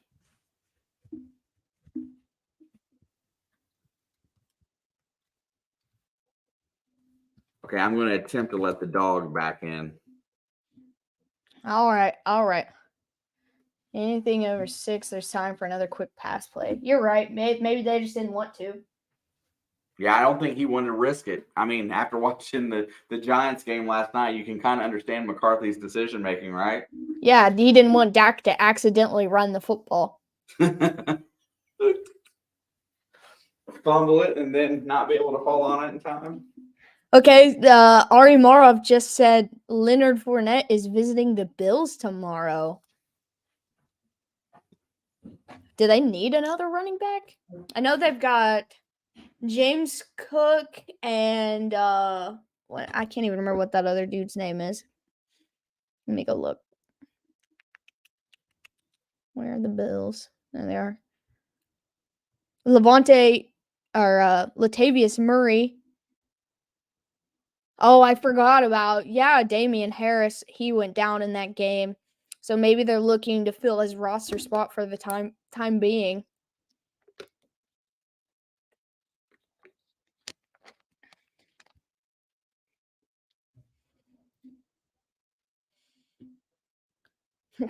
Okay, I just went over to Lauren's channel, and she's got her camera turned off. It's just a black screen, but she's talking about Uber Eats. So if you guys want, we can go over there and say hello. Here's the link. Let's just go say hi real quick. There's that. Now I'm going to go over here and say what's good. How much cap space do the Bills have? I am not sure.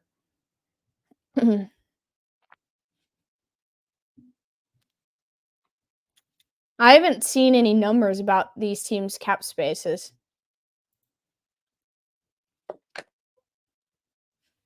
Oh, crap. I forgot to. Okay, let me go over here.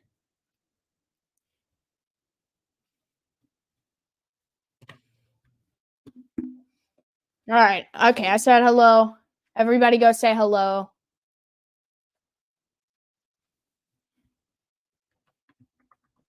She's turning her camera back on for us. Hey, she turned the camera on because we came over there.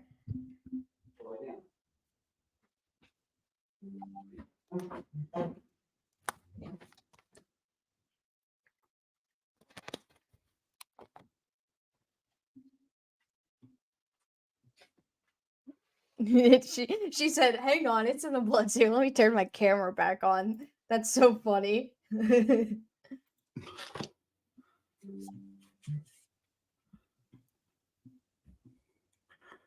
Let's hope that the dog is chilled for the day. I should probably let my dogs in. Well, I left him out long enough this time to where he got a little disgruntled. A little chilly.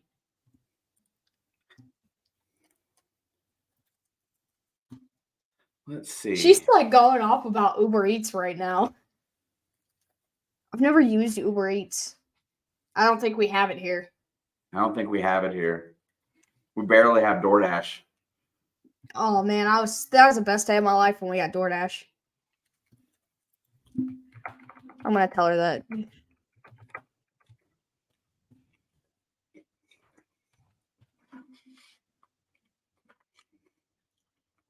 Gene and Ethan will use DoorDash to a fault.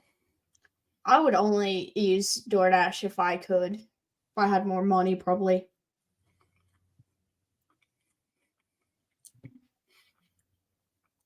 I mean, I know they use it for like picking up things at the drugstore. Yeah, man, you can get stuff from Walgreens, the dollar store, gas stations. Yeah, you can order a whole pizza and a big thing of wings from Casey's if you want. That's nuts. You can get a breakfast pizza at 11 p.m. from Casey's. I never use it. I just go out and get what I want. I don't like to leave my house. Neither does Jean. She likes to stay home. I'm thankful Shelby likes to grocery shop because I would live off of DoorDash if she didn't go to Walmart or Kroger's. See, I like to shop though. Yeah, but Sam, like where you work at is like a good place for, so it's like not too far from literally anything. So DoorDashers probably would be totally fine coming there. I would DoorDash at work too, but I wouldn't be able to go pick it up because I carry keys and money. I DoorDash for you at work. Yeah, so I usually, if it's early enough in the day, I just call him and be like, "Hey, will you go over to the coffee shop and get me a cheeseburger or some chicken tenders or something?" I'm not getting a Disney commercial. I'm on Honda. Yeah, mine's a Honda commercial. She got that from me. Yeah, dude, she likes it. Like, well, she likes to listen to podcasts and stuff. So she always like puts her headphones in and like listens to one of her favorite weekly podcasts, and she'll just be at Walmart for an hour or two, and obviously we spend too much money at Walmart, but it's either too much or we spend zero because like I don't like going in there, but she loves it. It's just like her own little peaceful time. So shout out to Shelby, man. And now it's a Photoshop ad. Now ours is a Spectrum business. Spectrum is the people who can't keep my TV on. It goes from my internet to your TV. I'd rather my internet work though, so at the end of the day, I can get over it. I can stream on Hulu. I'll be behind, but I can still watch games. So I can get over the TV thing. But I only use it 3 days a week for 3.5 hours. That's it.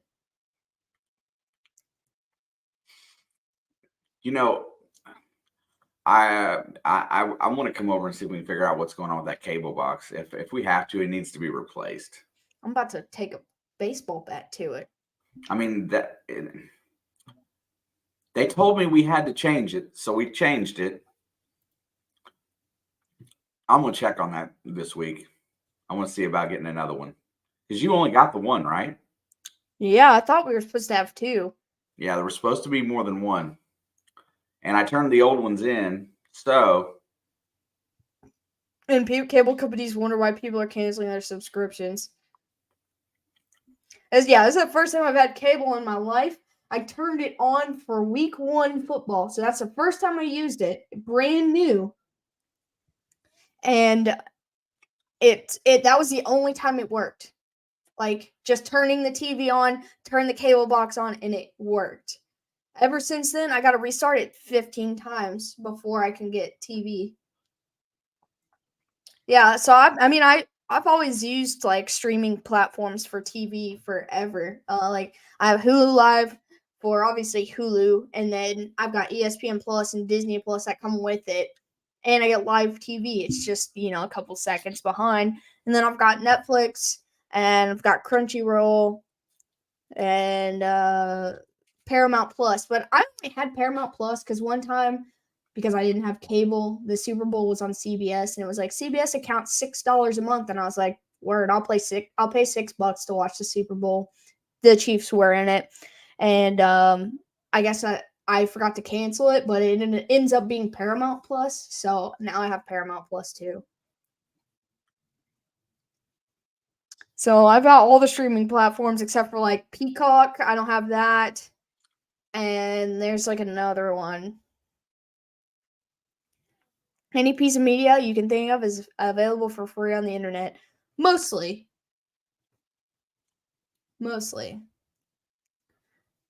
Yeah, Paramount Plus has Beavis and Butthead and SpongeBob. Pluto is a freebie. Yeah, so I had this TV that I bought, and it was a Roku TV, and it had Pluto on it, and I watched a lot of stuff. But the backlight went out in the TV, and Papa Blood said he would fix it for me, but he's never fixed it for me, so now I just got a dead TV. He said. All right, we made it.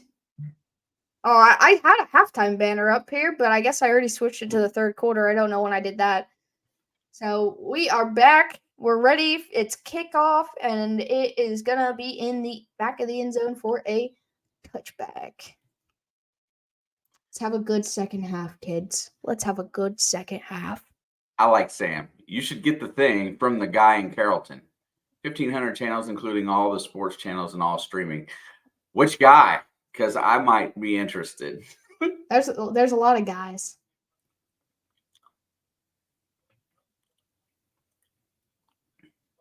I know my boss has that at home on a Fire Stick where he has everything. I know somebody I work with has one of them. They spent like 25 or 50 bucks on it. All right, 1st and 10. Quick pass to the outside. What a Caught grab. by Palmer. He didn't know the ball was coming, kind of caught and bobbled, but somehow brought it in. There's a flag on the play. How did he catch that ball? An ineligible man downfield, so it doesn't matter. Yeah, I watched the Roblox channel when I had Pluto because that's how I found a lot of YouTubers. They did a bunch of dumb content, but man, I would just turn it on when I didn't want to watch anything, so there's something playing.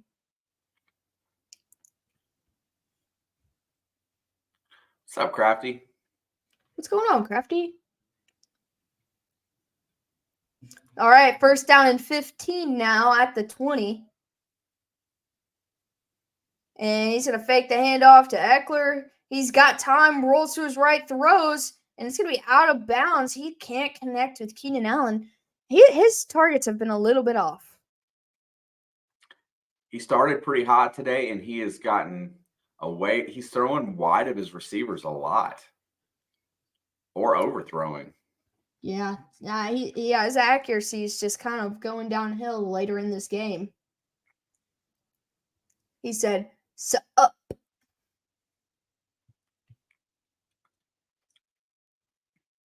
All right, 2nd and 15 from the 20. Herbert's going to fake the handoff again. Pressure's coming up the middle. He's going to roll right. He's got nothing but green in front of him, but he throws it downfield, and he's got, I think, Palmer again for a 1st down. He's either overthrowing or throwing too wide, or he's throwing at their feet. Yep, low throws. I love Palmer. Man, I like what's his name, Mike Williams, the dude who tore his ACL. Every year it seems like. Oh, I mean, just this year. He doesn't tear his ACL every year. It's the second one he's tore. Well, he has played more than 2 years. 1st and 10. He's going to run it up the middle. Good run for about 6 yards. But he rips us. He rips us every time, Mike Williams does. He's on his 2nd contract. Yeah, so that's not every year he tears his ACL. I know, but it seems like he tears it, or he's out for the season almost every year.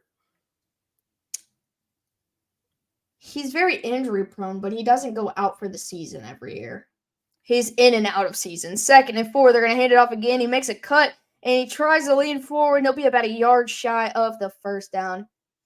David Bakhtiari tears his ACL every day. Blame the turf. It's the turf's fault. Big 3rd and 1. He's going to hand it off, and he's going to push his way through for a 1st down.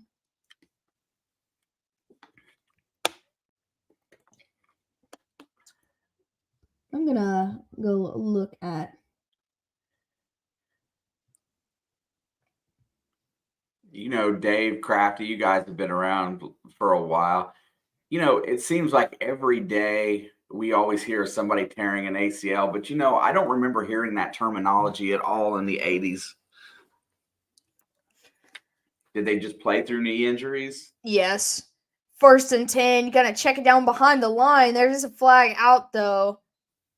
And that's Kelly. I feel like most guys played through most injuries back in the day.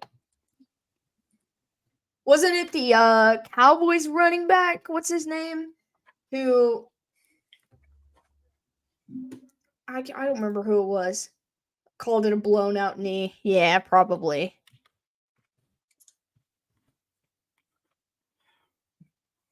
I mean, the point is, it seems like we hear of like 5 a week. It seems like anymore. Maybe we just didn't hear about all the injuries back when we didn't have all the information.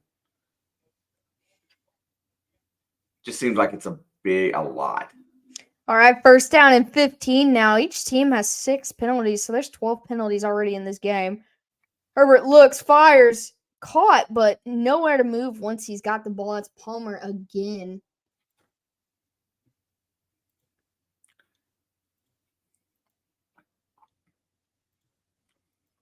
I just looked up Mike Williams' stats over his career.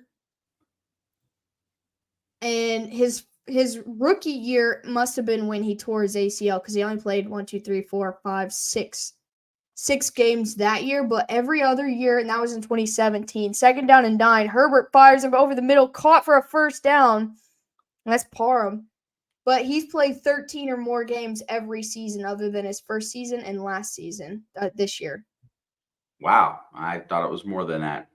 Yeah, he just misses a game or two here and there, usually from like a shoulder injury or ankle injury. First and 10, handed off up the middle to Eckler. He just the 2 ACL tears have been the longest he's missed in his career, and that I'm pretty sure was his rookie season in 2017. I blame everything on the turf. I played indoor soccer on turf, and that stuff is so hard. I've played on turf and AstroTurf. And I don't really know what the difference is, I'm going to be honest, but they both suck.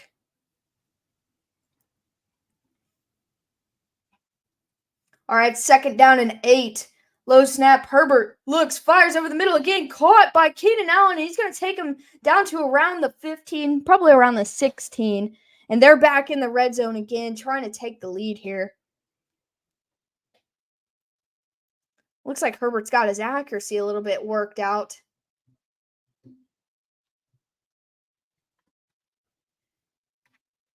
Hey, what, quarterbacking is definitely a rhythm position. Yeah, he's definitely like getting his timing down, I guess I should say.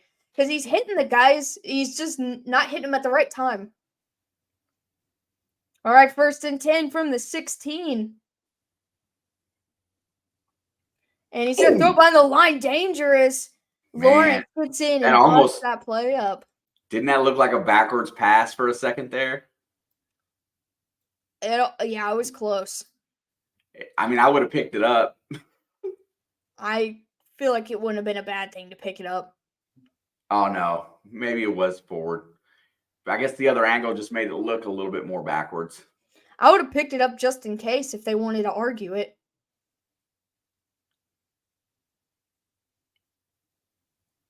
All right, second down and 10 now from the 16. And he's going to turn around. He's in trouble. Sidearm slings it to Eckler, but he's unable to get past the line of scrimmage. It was a great throw. It was impressive that he got the ball to him. But it's going to be third down and 10. Do the injuries for the Cowboys on here? The list is so long.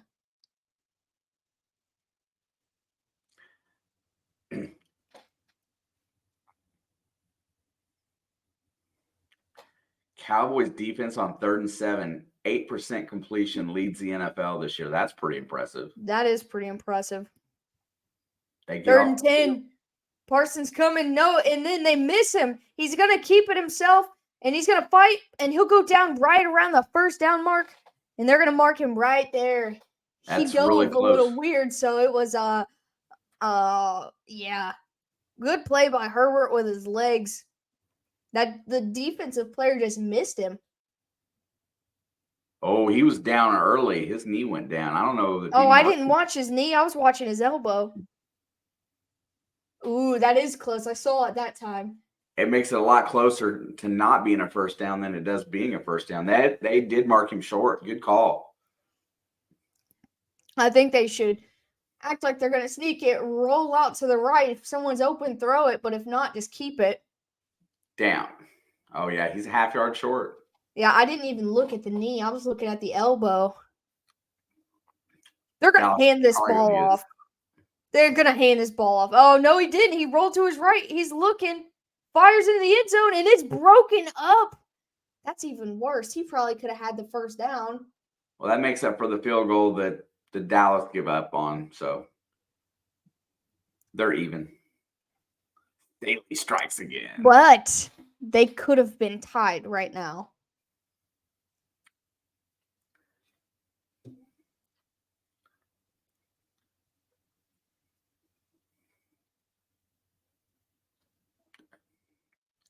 Oh, that sucks. He could have kept it himself. It was just like last night. We had a similar situation like that. I said, keep it. You know, in that secondary, Deron Bland has played really good. He's played consistent all season. You know, every time you turn them on, he's involved, making plays. Oh, yeah, I agree. Jags and Saints on Thursday. Maybe no Trevor Lawrence. Did we ever figure out how severe that was? And did anybody? A sprained knee, and they acted like they were unsure if he was going to play or not. Yeah, so I hadn't seen any updates. I usually look through them in the morning, but I didn't see anything with him. They called it a sprained knee. Who's the backup? They just acted like they weren't sure if he was going to play or not, or how severe it was. Who's the backup? I'll pull it up. I can't think of his name. Pulling it up now. Roster, position, quarterback is CJ Beathard. Beathard, yeah. Beathard. I couldn't get it out. That was the question that Charlie Weiss asked today. I love Coach on his show. He's really good about it. He was like, "Who's the backup in Jacksonville?" Tom Grossi just tweeted, and it's just 2 words: Brandon Staley. Yeah, that's bad. He is a good backup. You know, it's a lot better to play, and the reason why you got to disagree with him there is that playing a game tied and playing a game from behind, it's 2 totally different game plans. Yeah, I mean, especially for certain teams, but, you got to watch the clock a little bit more. I know I'm like a broken record, but I hate it when you take points off the board. Yeah, Bland could have caught that. Yeah. I still think Herbert should have kept it and just got the first down. Then they'd have multiple shots. Dak's in the gun from the 7, back to throw, steps up, rolls out, throws it away. Well. And there is a flag. There is a flag. Let's go. Skipping that one. Yeah, I don't know if Lawrence is going to play or not. That's not been announced. I don't know how severe that sprain is. Yeah, they were. Because he could have just got hit weird, man, and it was sore, right? And they say it's a sprain, or he could have stepped weird and it was sore. In a couple days, it might be fine. Yeah, they just called it a sprained knee, and they acted like it was questionable for Thursday. Who'd you take in this game? I didn't even look. I'm sorry? Who'd you take in this game? Oh, the Chargers. Same. Okay. I got a very good thought process on this one, and it's probably going to bite me, but that's okay. Hands it off to Pollard. I assume it's Pollard. Yes, he's going to get about 2 yards. Bring up 3rd down and long. Probably around 8. Hey, Jake. How we doing? Jake? Jake ZZ Funk. All right. Big 3rd down and 8. A turnover would be detrimental here. They need to protect the football and move forward. There's a snap. He's back to throw. He looks. He's got time. He's going to get sacked. He's going to get sacked out like the 3. He did not fumble the ball, but the Chargers are going to get off the field and get another shot at it here. I feel like a little bit of momentum swifting towards the Chargers as long as Brandon Staley doesn't ruin it. You say that, but their drive ended on a turnover on downs. I just feel like... I say that because Herbert was finding some rhythm. He didn't get the touchdown. So it's going to be 4th and 12, backed up to the very back of the end zone. Punt is up. Sir, going to get... It's a pretty good punt. Yeah. But he's going to get some room to run, and he's going to come across the 50. Chargers are going to start in Cowboys territory. They have to take advantage of this. They need 7. They don't need a field goal. They just gave up a field goal. They need a touchdown.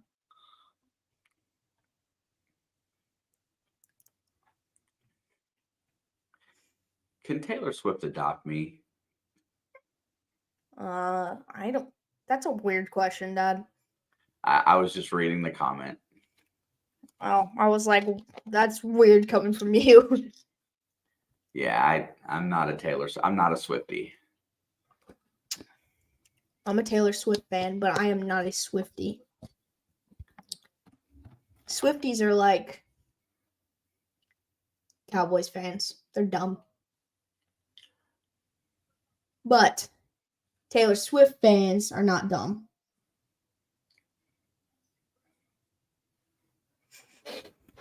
Swifties can't see through the open window of this fake relationship with Travis Kelce. Dude, I wonder how much money that relationship or fake relationship has generated for the NFL. Oh, dude, I'm a metalhead too. I mean, 90% of my music is very heavy, but Taylor Swift makes great music. A lot of female artists. Demi Lovato makes great music.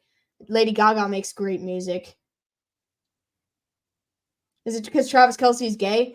It could be. I'm not ruling that out. I am not ruling that out. I've been a Travis Kelce fan for a long time. It's definitely possible. Did Tebow ever lose his virginity voluntarily?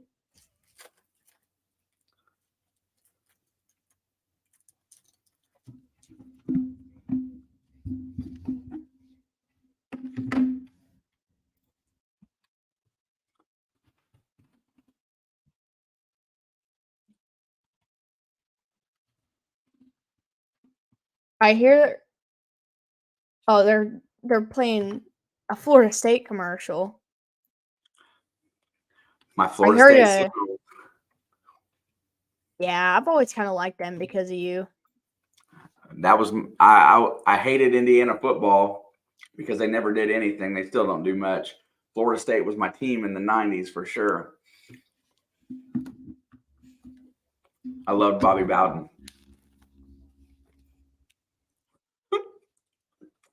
Jimmy Johnson looks stressed.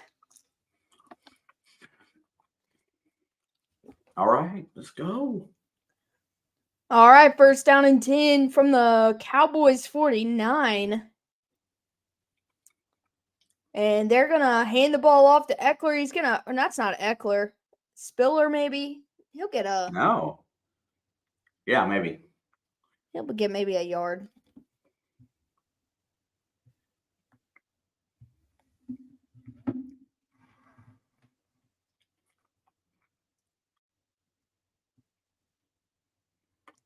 Oh, that was Kelly. It wasn't Spiller. Josh Kelly. And yeah, I thought I saw a 5. Yeah, I just didn't know his name. I thought I saw a 5, but my eyes are bad. All right, 2nd down and 8 now. Herbert looking to throw. He has time. He has all the time in the world. Finally checks it down, but he's going to step out of bounds before he's able to turn up north and take it. It'll be 3rd down. Because he reminded you of Bobby Knight. Yeah, Jake, that's probably a fact. Dave.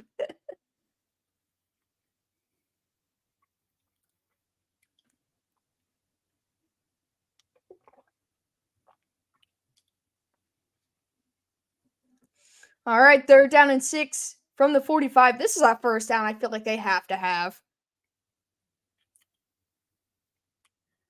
And Dallas somebody is going to stops the call a clock. timeout. Is it Dallas or LA that calls the timeout? Look like Dallas.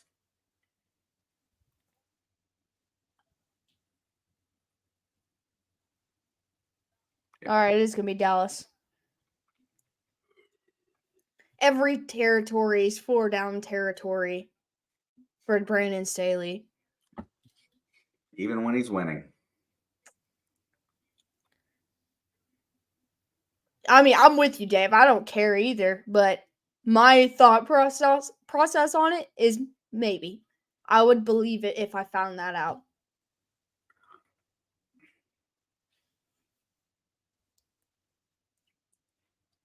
Dude, because of Leo today, got me. Well, he sent me a video of like one of them, like The Voice or a clip from one of them kind of shows, but it reminded me of something from when I was a teenager. So I was listening to 3rd and 6. Herbert's going to take a shot down the field, got a wide open Keenan Allen all the way to the 25, just outside the 20. So I was listening to some old I Wrestled a Bear Once today, and I just forgot how talented that girl is. Like, yeah, she sounds like a friggin' demon, but she's got such like an angelic. She sings in Spirit Box now. But back in the day, she had like, oh dude, she was crazy. 1st and 10 from the 22. And he's gonna fake throw it 2 different directions, and he's gonna try to keep. He brings up the stiff arm and maybe gets a yard. That was a pretty good decision. Yeah, dude, she's crazy. I met her at Warped Tour a long time ago. Yeah, Courtney LaPlante. She's got a great voice, though. For real. I love Flyleaf, Dave. Yeah, I do know. I do. I think I have a Flyleaf CD, actually. 2nd down and 9. Herbert throws to the outside, has Allen, and he'll be about a yard short of the 1st down. Keenan Allen's so clutch. Keenan Allen is really similar to Mike Evans, in my opinion. They're dead to me.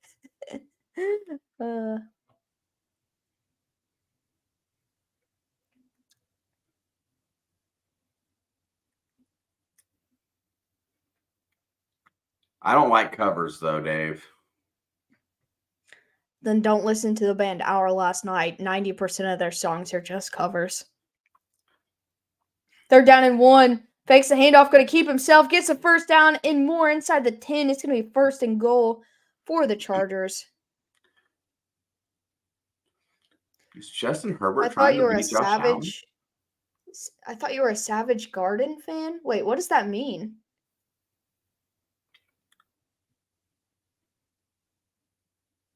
I don't know what that means. What'd you say? Me? Yeah. I didn't say anything. You said something. I just didn't hear you. 1st and 10. Gonna throw it off to Eckler. He's gonna get maybe a yard. I said Justin Herbert, is he trying to beat Josh Allen? Because he's checking to himself running a lot here lately. Maybe there's just no one open. I mean, fair. What are you supposed to do? Just stand back there and take a sack if nobody's open? His willingness to just take off he's never. Maybe he's impatient. He might be impatient today. It seems likely. I just don't ever really remember him being that guy. They're like a real wuss song, kind of like Extreme, but without the metal B-sides. 2nd and goal. Herbert's going to run up the middle again and get about a yard. It's 3rd and goal. They have to throw the ball here. If he's running, that must mean coverage is pretty good. Dude, that was the ugliest shot of freaking what's his name, Kellen Moore I've ever seen. Yeah, he was not happy. He was cringing. This is what got Anthony Richardson hurt, probably for real. I mean, it's true. He was running down the right side, got tackled, landed wrong on his shoulder. All right, 3rd and goal from the 6. They've got to have something dialed up here. Herbert, throws, and he's going to overthrow out the back of the end zone, and now they're probably going to have to settle for 3. I don't see him going for it here.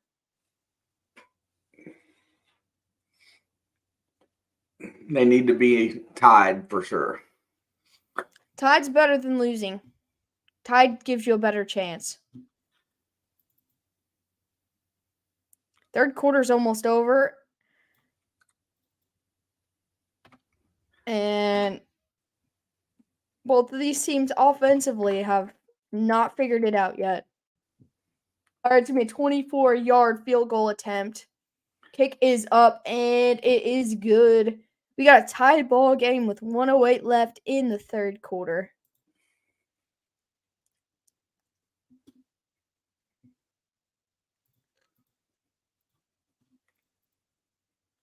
There is that.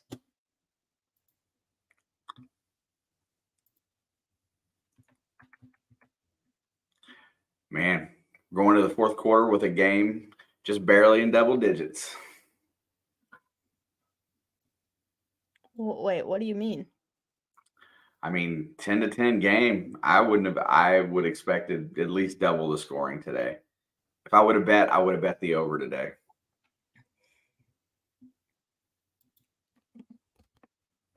The 2 best teams in baseball get eliminated first series because of a bye week. I haven't watched any playoffs in baseball this year. No touchdowns this week. What is up? Yeah, I don't like the opening round of Major League Baseball playoffs at all.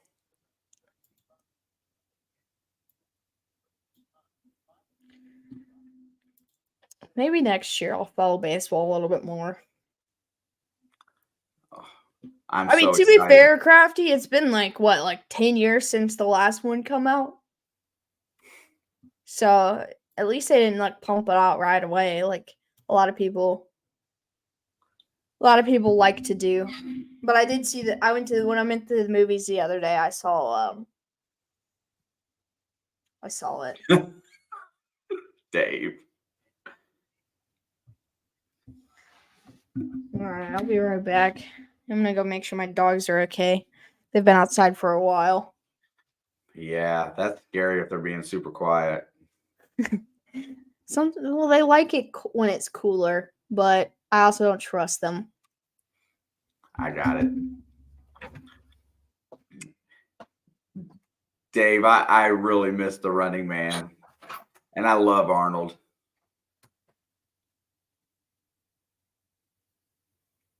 I think that was the initiation of the future jumpsuits in that movie, the bodysuits.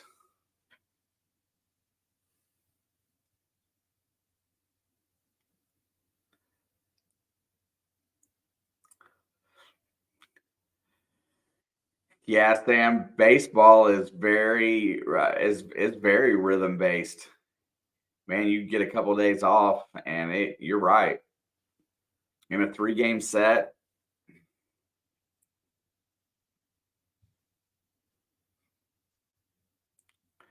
especially when pitchers rest an extra day or two, if they get out of their rhythm, that's probably a little bit more taxing than the field position players, because pitching, I mean, them guys are perfect on 5 days or 4 days, whatever they go on, and then you give them 7, and the first 3 innings just isn't the same on 7 days rest. They don't have the finesse on their pitch because their arms are a little stronger. I mean, I get you, but I don't like the Dodgers either, so I can't complain. They spend too much money. And there's the handoff to Tony Pollard. He's going to get about a yard and a half.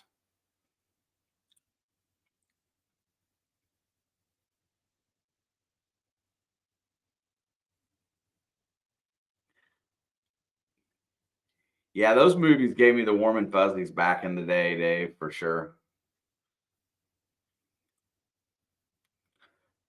All right, 2nd down and 9. Dak is under center. Dallas needs a drive in a bad way, too. They haven't done anything as of yet in the third quarter. And Pollard is going to get smacked behind the line of scrimmage for a 2-yard loss.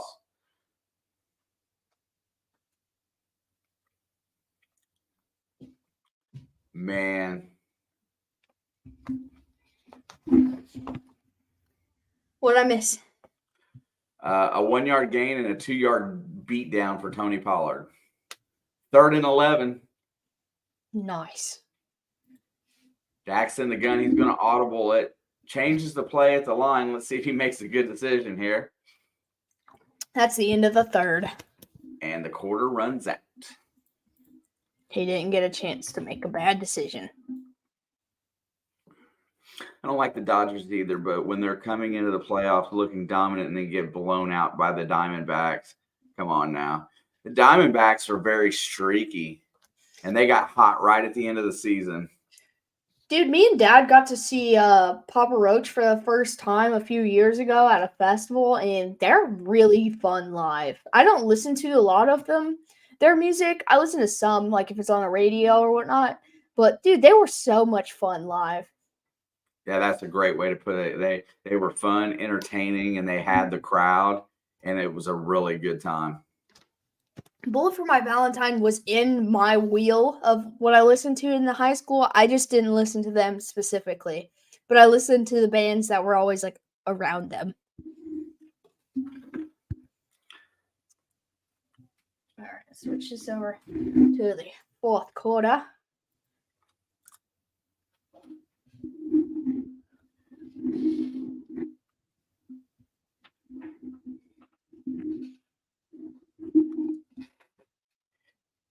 Yeah, butchered remakes can make you not like a band, Dave. I got you. Delete. I grew up with grunge. I went from like glam rock, which was my forte. I loved it. I was a Motley Crue, Poison, Cinderella, and then I went straight into Nirvana, Pearl Jam, and Soundgarden in the '90s. Stone Temple Pilots was my favorite. I like Stone Temple Pilots. A lot of talent, Alice in Chains, and then there was so much death in the '90s from drugs that a lot of them great bands kind of just, it kind of faded out, and then we got back into a different phase of rock after that. But I go with the flow. Whatever's new, I like it. I just keep going with it. I like System of a Down. Audio Slave's good too. Chris Cornell was the dog, man. He was awesome. I almost got to see Chris Cornell, man, and he was going to play at Rock on the Range, but he passed away just 3 weeks before. So obviously they pulled out of it, but that sucks so bad losing him. We lost him, that dude from Linkin Park, and there was one other one too. Chester. Chester and one other guy all around the same time. Dak's back to throw. He's under pressure, rolls out, gets away, looking downfield, tosses back, and gets the first down to Tony Pollard on him. Pollard spins out. He's on his way to the races. He's at the 20, the 15-yard line, and he's finally brought down by, oh, my God. I don't know how anybody brought him down after that. Oh. Yeah, it was Chris Cornell, Scott Weiland. Yeah. Yeah, he died before Chester because Chester took over. But they all died right at the same time, man. Oh, I agree, Sam. I know that's a big conspiracy theory, but I think about all three of them guys. Yeah, it's Scott Weiland. Yeah, because what's ironic is that he died and then Chester took over for him a few years later. No, he just did a performance with them. Chester was the lead singer for Stone Temple Pilots after. I thought he just filled in for a show. I'm pretty sure he was the guy. I'll look it up. Why not? Dallas has got a big momentum boost here on a broken play. A totally broken play. He should have been sacked. to start for. Hal I guess Asante Samuel. it does say Chester Bennington was a past member. I did not realize that. I thought he just filled in for like a show or two. I think that's how it started. I think he started as a fill-in for a festival and then kind of stuck it out. Yeah, special guest at the 21st annual KROK Weenie Roast. And then May 19th, 2013, he filled in for a festival in San Francisco.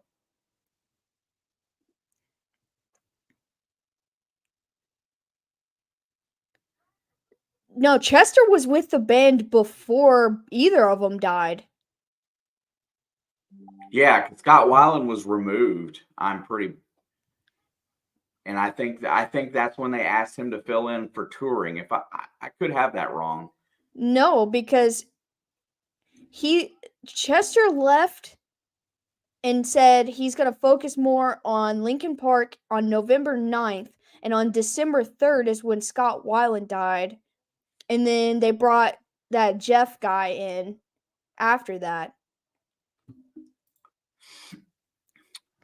Dave, if you want to hit my favorite band of the '90s, STPs was pretty much it. Core is one of my favorite albums of all time. Definitely. Yeah, see, I knew he had did like a festival or two with him, but they were both in the band together. Mother Love Bone.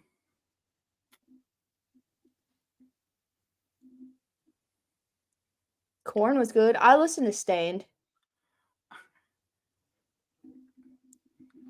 Yeah, they just released an album. Stained is still a band?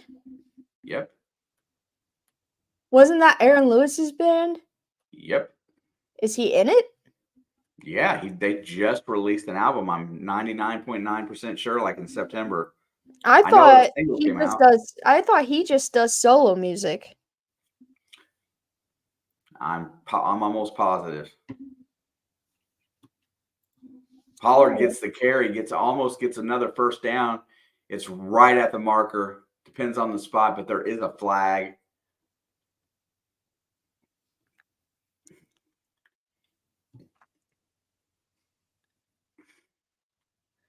Oh yeah, it says in 2023, Confessions of the Fallen.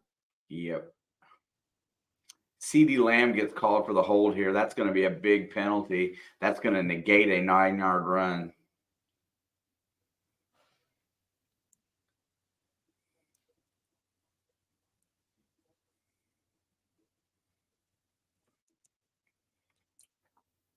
That's crazy. I didn't know that either.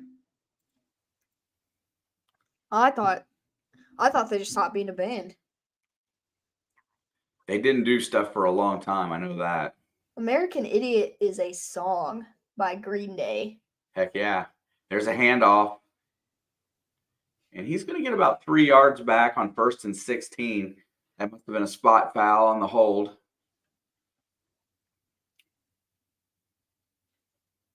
I like old Alice in Chains before their original singer had died.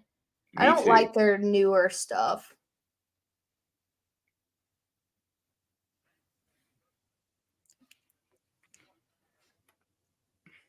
Dude, this drive feels like it's lasted an hour. It's been like 2 minutes. Yeah, I know. Prescott's back to pass. He looks down the field. Here comes pressure. He rolls out. He's going to escape. There's flags. There's holding everywhere, and he's just going to step out. There's a flag in the secondary, and there is a flag on the offensive side. I crop surfed at an Ozzy Osbourne show once.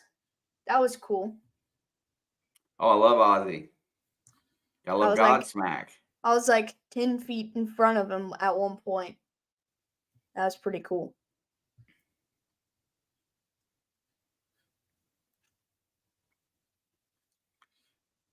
I didn't get that much into Slayer, Dave. I like the song Raining Blood. Or whatever it's called. They call it offsetting penalties, holding on offense and defense. They offset. They're going to replay second down. My Chemical Romance. That's another band that was in my wheelhouse of what I listened to. I just never was a mega fan of them. I liked Creed for like a minute. I don't know that I've given them a minute. That one wasn't it for me. Rain of Blood? I thought it was Raining Blood. Second down and 12. 4 wideouts for the Dallas Cowboys. Back to throw. He's got time. He steps up. He lets it go. It's CeeDee Lamb. He gets the first down, and they are inside the 5.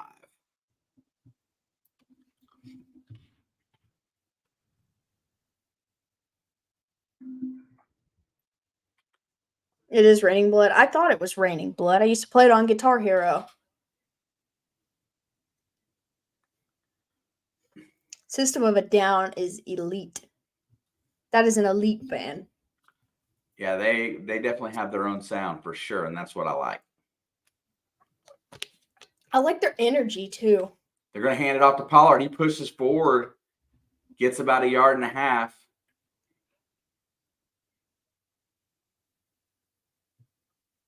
I heard that a new Guitar Hero might be coming out. Yeah, Dave, My Own Prison was a really good song. That album was really pretty good. It's just I don't know what happened to him. Surge is a dog mostly. Second down and goal. Dak's back to throw. Here comes pressure. Pollard picks it up. He floats it into the end zone, and it is caught for a touchdown. And that is Brandon Cooks with the grab. Is that his first touchdown this year? I don't know. I don't know that he has one. It really one. shouldn't be as good as he is. Yeah, but I don't know if I've seen another touchdown from him. A lot of their games have been primetime. Shout out to Brandon Cooks, man. Love that guy, though. Absolutely. And he's a great complement receiver for this team. This team has a great offensive core, except for maybe the quarterback. Straight through for the extra point.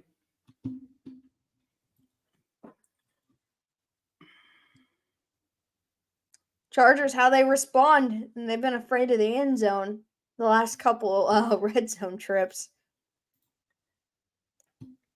Yeah, Dave, I agree. Being labeled a Christian rock band probably didn't help things much for them, to be fair. Scott Stapp got a DUI, then brought him back to rock and roll. I mean, Christians drink and drive, right? Probably the good ones, right?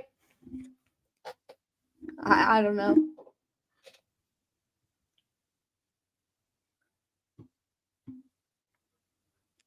But to be fair to Christian rock, that's how games like this go. We find a way to talk about anything but football. This game's just been kind of slow, I feel like. Yeah. Even though it's 10:40 and we've only got, 10 minutes left of the fourth quarter? It's been a really tightly played, good game, but for some reason, I just don't know. It's not been exciting for how much defense has been blowing this game up.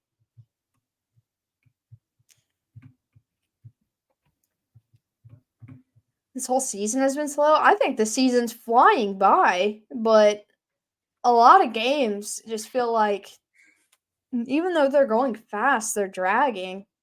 Look, it's this league this year, and we were talking about it a little bit yesterday, it's turned into defensive type of games. A lot of these games are defense. The offense is not wowing on a lot of games. It's mostly good defense is what's winning football games this year. It kind of seems old school, doesn't it? It's probably why they brought Taylor Swift in, because people the younger viewers lose interest with no high-flying offenses. And give someone something to talk about. I mean, there's only been, I guess if you watch 2 games this year, you watch Miami destroy Denver and then watch Buffalo destroy Miami, got your Should have got What a whirlwind of emotions for Miami fans, because those were back to back, weren't they? Yeah. Yes, they were. He said you're lame, Dave.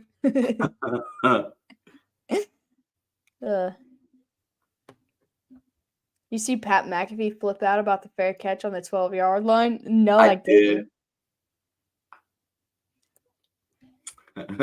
I think it was deserved. I hate the way that they've made the kickoffs anymore. All right, kickoff is up, and it will be in the back of the end zone. Dude, that take McAfee had on that was awesome. Dude, McAfee's just a lot of fun in general. Yeah. I gotta say that, I love what he's created because it is so fresh and you know what? He can be an ass but be respectful at the same time. I mean, really. I think he's a good fit for ESPN, honestly. They need something like him. They need the energy, I think. All right, 1st and 10. Herbert looking to throw. He's going to take a shot down the field, and he just misses Keenan Allen. He overthrows him by a step. Yeah, he knew he missed it there. That would have been a great catch, too. Niners at Minnesota next week on Monday Night Football. Oh.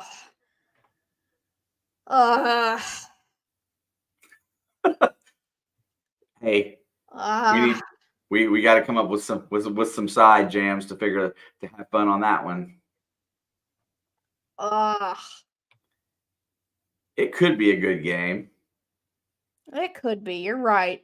2nd and 10. Herbert looking, has time, steps up, fires. This time he's got a guy, but he drops it. There is a flag in the secondary. Yeah, there's a flag in the secondary. I don't know what happened. Looked like he came over the back instead of going for the ball. I could be wrong.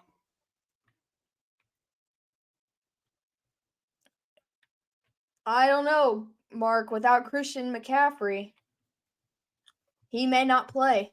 I know Debo may not play. Well, Christian McCaffrey's getting an MRI done on his oblique. So was Debo. They both got MRIs today. Yeah, Debo's was, I think, his shoulder. Christian McCaffrey's was his oblique. That could make for an interesting game. That was a little more suspect on that call than what I thought. All right, 1st and 10. What a blow up. I didn't think that was a DPI. They called it defensive holding. It may have been. I wasn't paying attention. And they're going to try to hand the ball off, but it is blown up immediately. Man, I got a little bent on that one. He was there. The ball just got snapped and he was there. Dude, shout out to the O-line, man. I think they had their eyes closed. Sawyer didn't do a very good job there. They lose 4 yards on that play. It's going to be 2nd down and 14. Herbert's going to fake the handoff. Has time. He's going to take a shot to the right side. It's a little high, but caught by Palmer for a 1st down and another flag. God. I love Blink-182. Love Paramore. Dude, Paramore's still absolutely killing it, man. And that's coming back. I just saw Fall Out Boy over the summer with Bring Me the Horizon.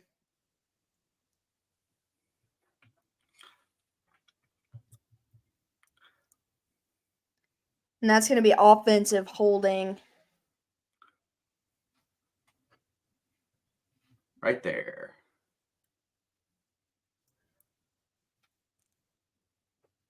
Oh, dude, Palmer was mad. He was mad about that one.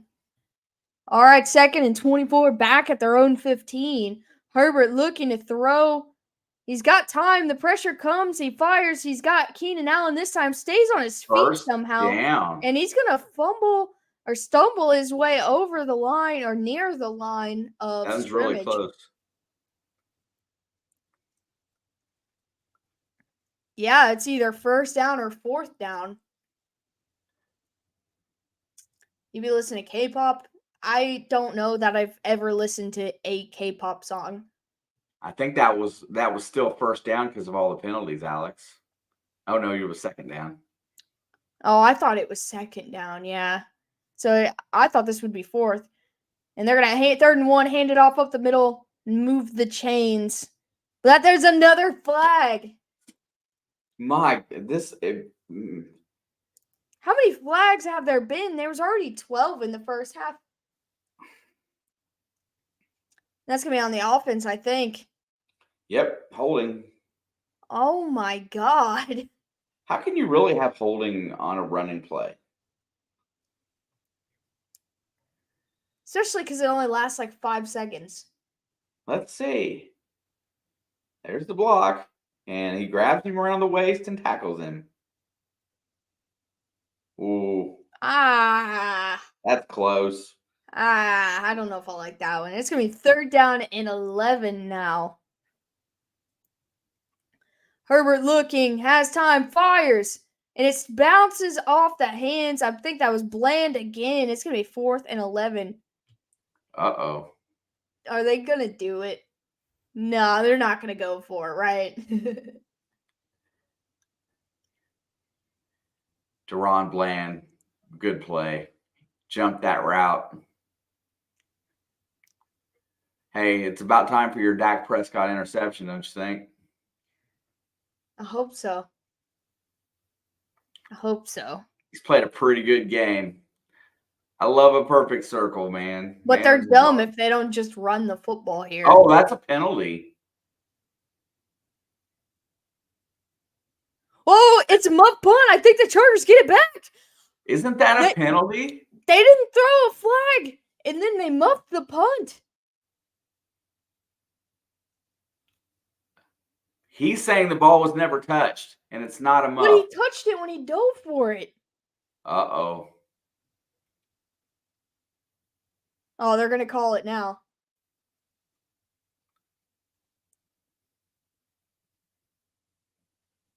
That's got to be a penalty, right? The ball's not touched yet. Not yet. Not yet. Now it's touched. And then it's a live ball, yeah.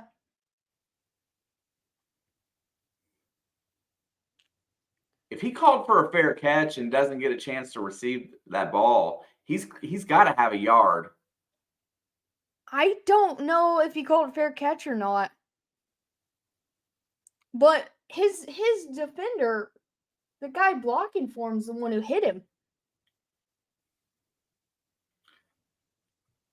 Oh, man. I mean, if you block the guy into the guy if you push the guy that's blocking you into the receiver, But he was pushing this way.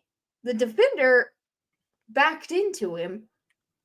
I can't wait to hear what they say on this one. Because this game's officiating has been pretty suspect already. Well, they're saying that it's Cowboys' ball.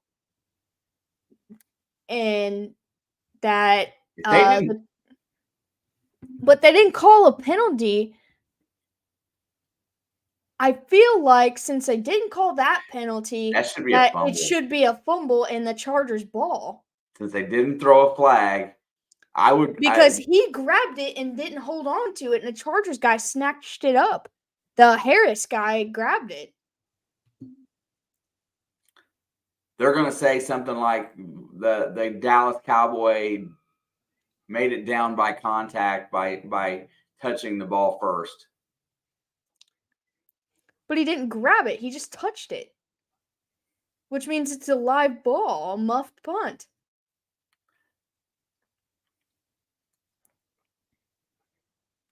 Yeah, you're right. I don't know. If they don't call the penalty on that. They're going to be talking about this one for a minute because the Chargers knew that he touched it. It should be Chargers ball because they didn't throw a flag on the hit on Turpin.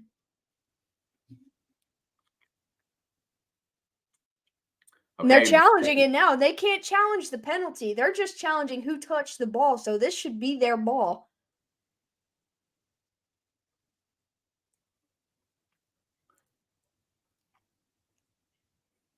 Dude, the ref was looking right at them, too. Touched by Dallas first. And then the Chargers recover. That's Chargers ball. Yeah, there's 3 Chargers laying on it. There's no And way. Dallas touched it first. Look. Bam. Yeah, right there. His hand is on it. They held hands for a minute. That's the first person to touch the ball. That should be Chargers ball. And that should be irrefutable. Yeah, because they didn't call the penalty. So if they called that penalty, it wouldn't matter. Unless they interject something, No, they can't do that because they have made the rules that way forever. They can't do that now. I'm saying unless they interject something, that ball's got to be Chargers ball. She's throwing the challenge. At least it's not a yellow one. I got 4 of them. They forgot the yellow flag on that play.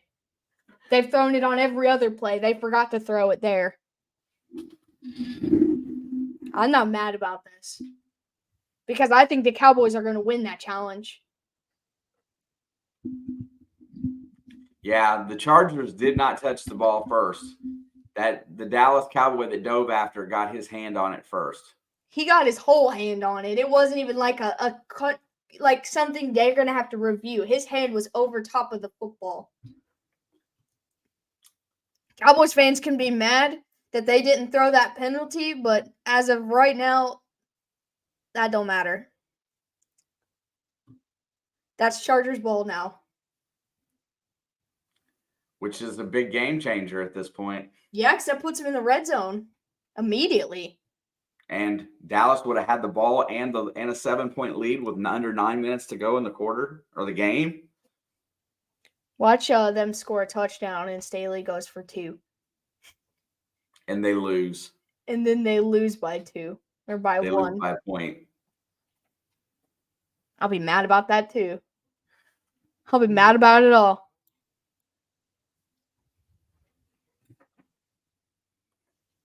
I don't like officials this year very much. Yeah.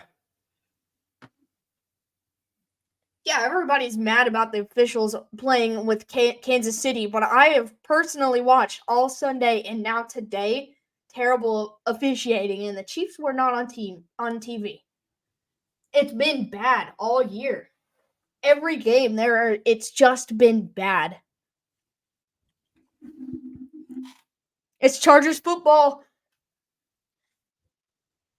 I knew they'd make the right call since they already made the wrong one to begin with. I feel bad for Dallas fans, though. I don't. On that play, I do. This is karma for the last time that these two teams played, and the refs screwed the Chargers. I feel bad for Turpin. I feel bad for him, specifically.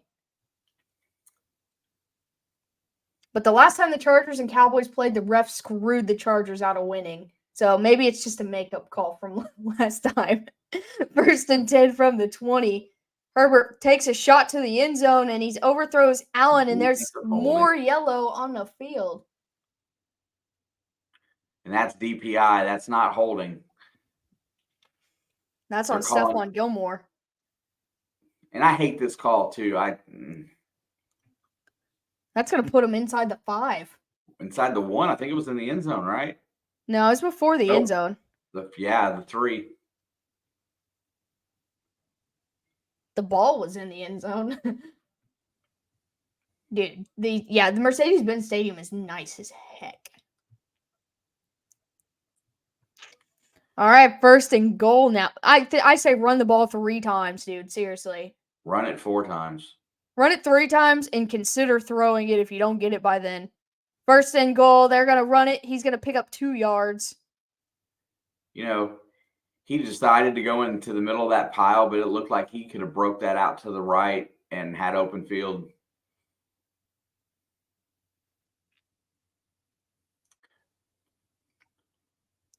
Hey, that looks like a Joe Mixon stat line. What's the stat line? 12 rushes, 26 yards or something like that. 3 catches for 30 yards. It can't be worse than Saquon's last night, especially in the first half. He had 13 rushes and 14 yards. 2nd and goal, he's going to throw. He tries to get it to Kelly. He's hit as he throws. Bro. Dude, is Gilmore's knee bleeding? I think that was Gilmore. It just showed somebody's knee was like with white socks. It was just a huge I don't know.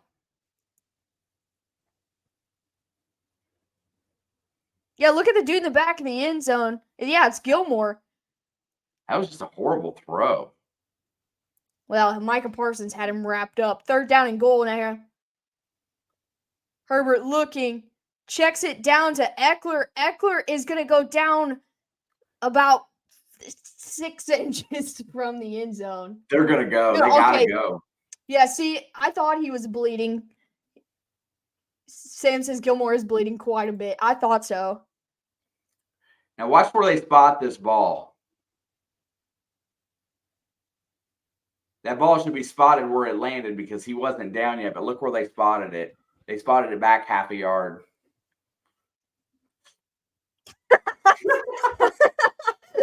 Fan of the game, bro. Oh, she had her moment. 4th and goal here. They did spot it back to quite a bit, and they're going to use their first timeout, it looks like. See, when you stretch that ball out before your knee is down, that should be where the ball hits the ground is where the spot should be. It's white, but that's a big blood spot. I thought so. I was like, either that or his sock got torn maybe, but I thought it was blood.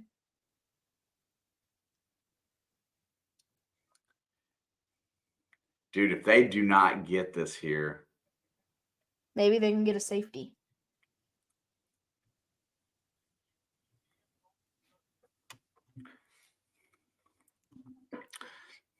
I got to say. They found the Chargers fan.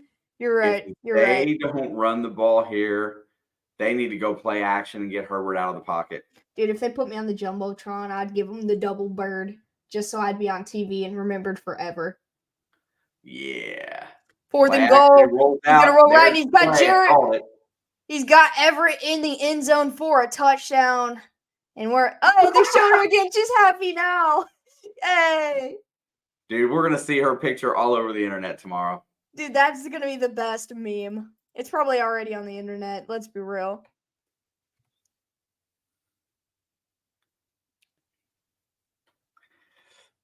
Mark, you wouldn't moon the camera, dude, because that would get you thrown in jail. You'll get banned? They can't ban me. It's their fault for invading my privacy and putting the camera on me when I didn't ask them to. I'll be like, Especially if I was a Chargers fan, I would probably do that for real. Extra points up ain't good. We got a tie ball game. 7-11 to go. Just I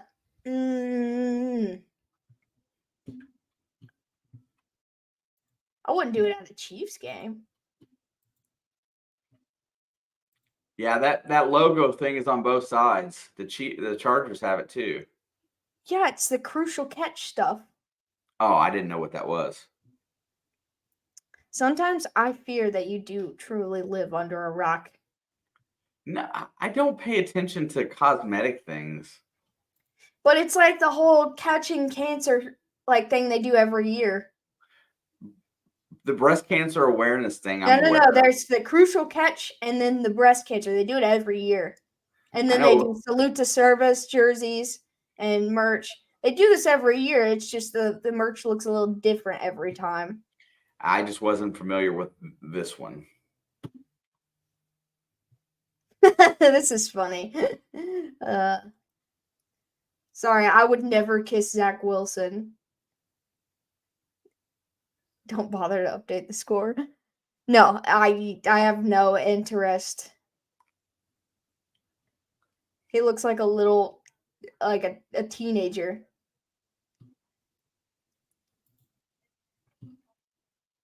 Because she's the only Chargers fan in the stands. She's the best fan in the stands, no matter who she likes.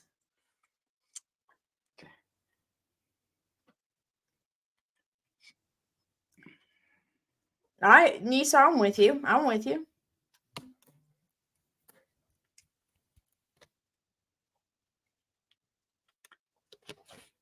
No, I want them to win, and I know it seems skewed wanting them to win. I said this earlier.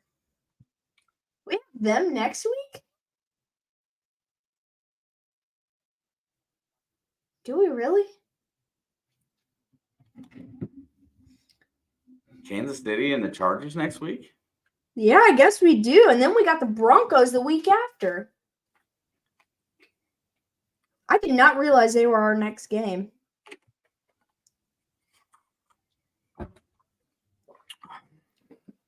I'm glad to look at her. They keep showing her. Yeah. Dude, she's the best. I love her.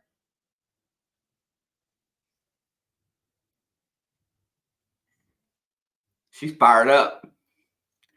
Now I want to see the. I love the thrill of victory, but I'd like to see the agony of defeat as well. Well, Just that was her emotions. the first shot was her really stressed out. And then they scored and then showed her again. The commentators say, look at the Chargers fan like she's the only one. No, Leo, see, I know about it. It's him who doesn't know. I get on that silly little expensive website all the time. And it's bad for my wallet. He didn't know what the crucial catch was. I'm sorry, I didn't. That's how it will be when the Patriots win a game. Uh-oh. That 37 flags for false start. Dallas is doomed. Three officials were ready to throw that flag. That woman, being the only Chargers fan there, is screaming loud enough that Dak Prescott can't hear. It's probably an ear-piercing curdle that she's got coming from up there. She is disrupting the Cowboys' play single-handedly. She's a banshee. Dude, she's more effective than Joey Bosa right now. That woman is a star. They need to sign her immediately. They need to make her a cheerleader. They need to sign her just to sit right along. Let's to walk along the sideline when the offense or when the Chargers defense is out there, so she can scream so loud that the opposing offense can't do anything. Every time Brandon Staley's about to make a bad call, she screeches at him. Prescott's in the gun. He's gonna throw it. Oh, he gets grabbed. Look at that. He can't think straight. She is doing a great job. Let's give a round of applause to that lady. She should be an assistant for the owners to keep Staley in check. Oh, crucial catch might be the autism awareness. I can't remember. Hang on, let me look. That makes so much more sense. A picture of her face, that's what a Charger should be. No, it's the American Cancer Society.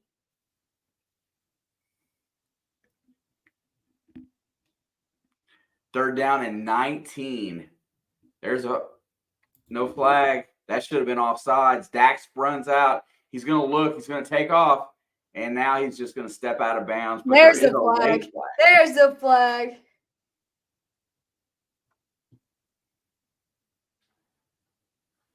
It's got to be offsides. Make her the OC. No, she needs to be the DC. She's got to disrupt the opposing offenses. They can't stop what Brandon Staley is doing, but she can help the other team make the mistakes. Tackle. Dude, we love her. I need to give her a phone call. I want her to come on our show and just talk to us about whatever she wants to talk about. Well, there's a first down. Oh. Offsetting penalties. Oh, no, I thought they said they were one on each. So the Chargers are trying to charger it, and they bail out Dallas with a penalty. Where are they at now? They were offsides to begin with. Where are they at now? So they're at the Dallas 31. First down and 10. Dak's under center. They're going to hand it off to Brandon Cooks. He's got a lane. He gets to the 40, to 45, and knocked out of bounds at the 46.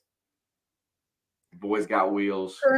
Perna got DiNucci, so you can get a random Chargers fan. No, we can get the random Chargers fan.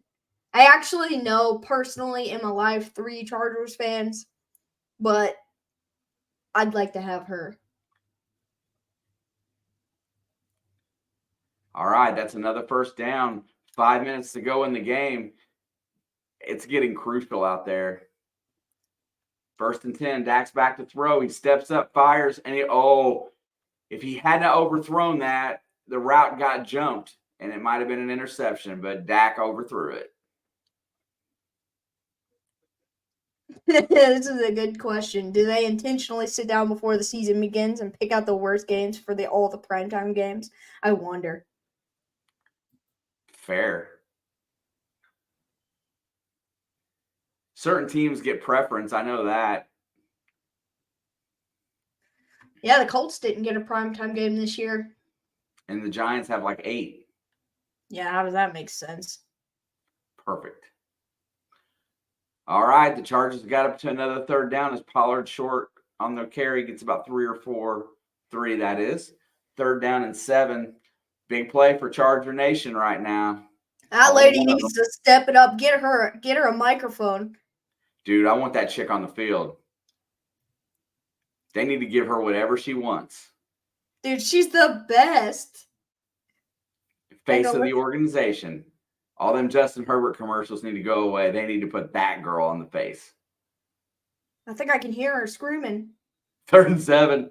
Prescott's back to pass. He steps up. He's got time. He throws. And it's caught. CeeDee Lamb at the 32. And now we are in field goal range. Chargers need to stop or start conserving some time somehow.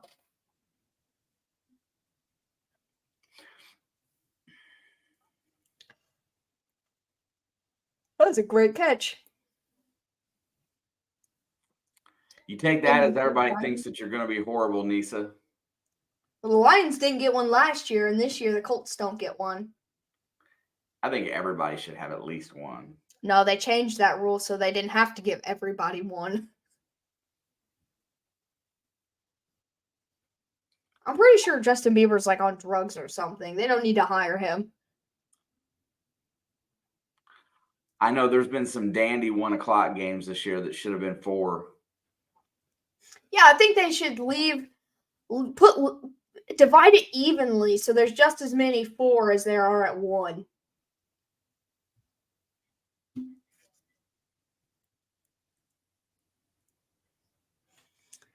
Second down and 9. Dak's under center. He's looking back to throw. He's got a little pressure. He evades it. He tosses it, and it's caught by Ferguson. I don't know if that's caught or not.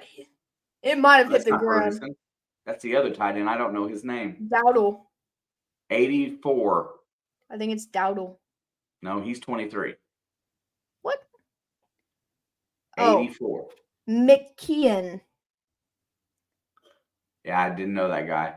Yeah, they got Schoon. They got that Michigan guy, Schoonmaker or whatever, on their team, and he doesn't play much. That's a catch. Oh, no, it's not. I told you I didn't think it was a catch. That ball hit the ground.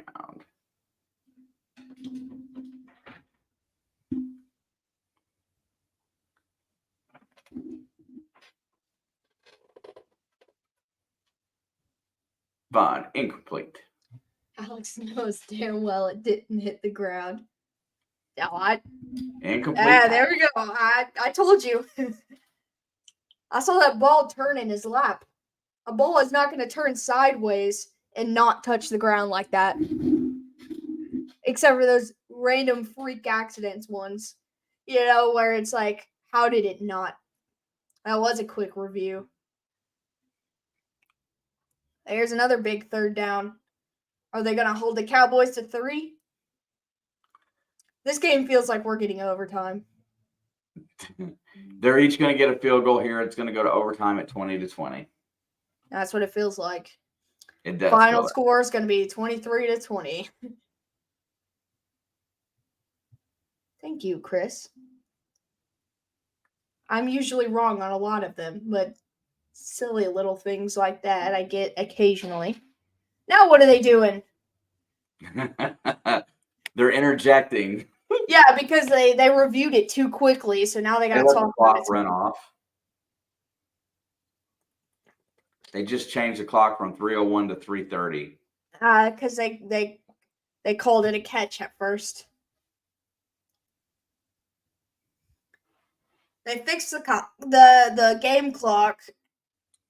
So now we're back to 3rd and 9, correct? We got to give the Chargers some extra time after this 3rd down. Well, they got 2 timeouts. And the 2-minute warning. So they've got plenty of time if they get a stop here.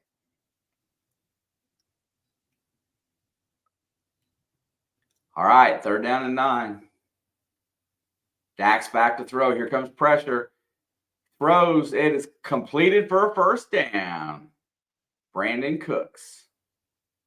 I was looking at the Chargers jersey and I saw it was like 26 or something. I was like, that's not Brandon Cooks.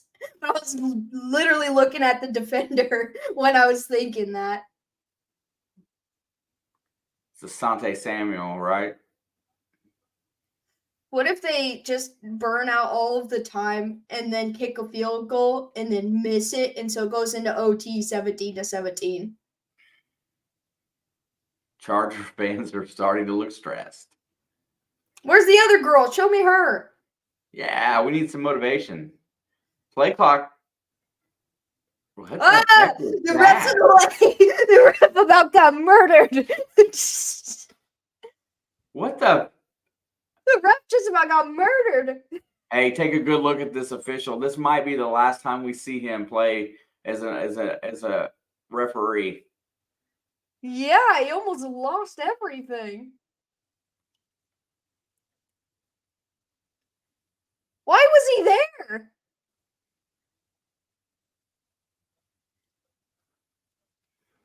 Dude, this game is effed.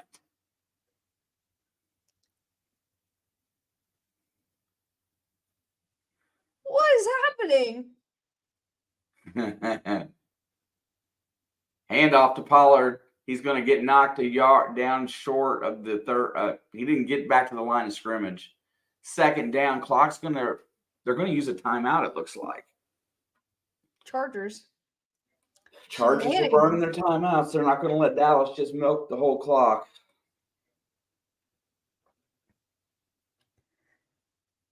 What a silly second half this has been. Yeah. He had a whistle and didn't try to blow it until after he got in the way. Yeah, until after he about got run over.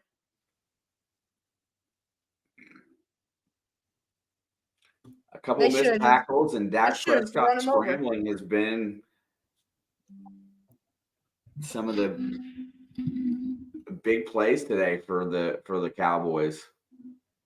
You know, Dak has not made his typical mistake in this game. 2nd down and 10. They gave him an extra half yard. Back to throw. He looks. Why is he throwing the ball? And he's going to get sacked down again for a right back at the line of scrimmage. They'll probably call that a no gain. And 2:28 to go. 3rd down and looks like 10. Yeah, they consider that a sack. Well, at least he didn't throw the ball away and stop the clock for them. At least he didn't make that mistake. CeeDee Lamb was wide open. Yeah, Nisa, that's correct. It was Cowboys 1.5 points. Justin's like, I've seen this before. Chargers are out of timeouts. Dallas has 1. So 1st down will essentially almost in this game. Yep. Is he going to throw here? They're gonna. They want a touchdown. Goes for the end zone. Pollard is wide open. But he kicked that shit. Just a little bit. Oh, that would have been a great touchdown too. Dude, this is setting up for a Charger drive and a touchdown to win the game. Yeah, because they got a kick here. They have to. He said, I have no idea what's happening in this game. Me neither. They're trying to outchoke each other. Oh, that would have been a great touchdown if he could have caught it. What if he misses? What if he misses? Jake Moody. Nope, he hit it. Yeah, they're indoors.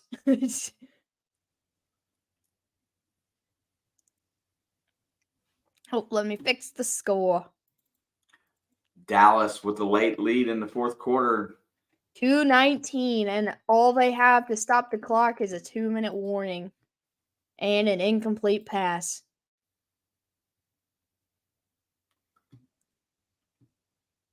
Dude, Pollard won that battle. He was open. He just threw it too far behind him.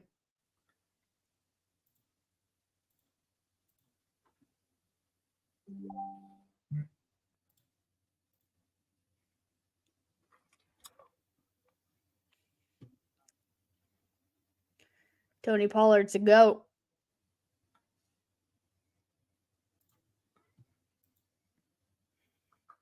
Somebody pinned my score prediction. Hang on, let me go back.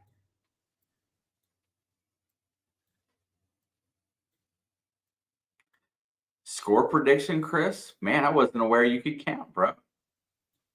Dang. All he's done this week is come for your throat, Chris. You know, every once in a while, I got to beat on Chris just a little bit. There was times Dude, last year. you've been beating on Chris all week. I know. But you got to beat a guy when he's down, right? Chris, I don't see a score prediction. When was it?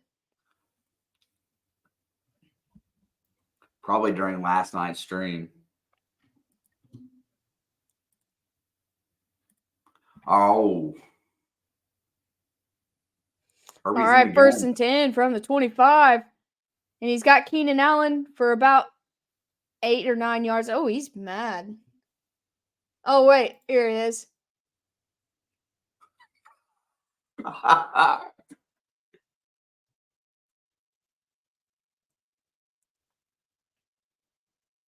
There is a flag, by the way.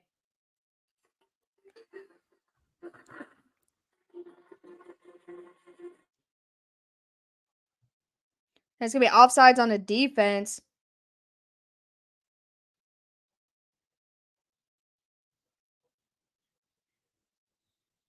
Na, na, na, na, na. There's been 20 accepted penalties in this game. 1st and 5, Herbert looking. He's going to step up and keep it, and he's going to slide down about a yard or two shy of the first down. That'll get us to the 2-minute warning. Yeah, the Cowboys have 11 accepted penalties, and the Chargers have 9. It's not even counting the declined ones. You know, Chris, to be fair and honest, I always defend your team for the most part. I decided I wasn't done.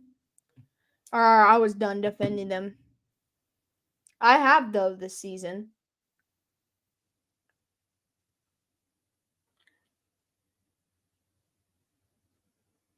Was he really offsides? I didn't see him offsides. But they see things we don't see, apparently. Yeah. And every official is like 70 years old without glasses. How does that work?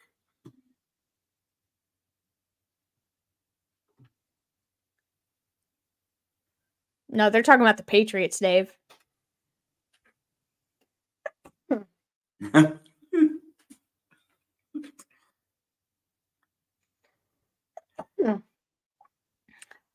I will often pick Belichick over a lot of coaches. I'll give him that. Can't get mad at someone just match the energy. That is it. I love this hat. As soon as it came out, I was like, man, that's one of my favorite hats they've released in a while, so I had to grab it.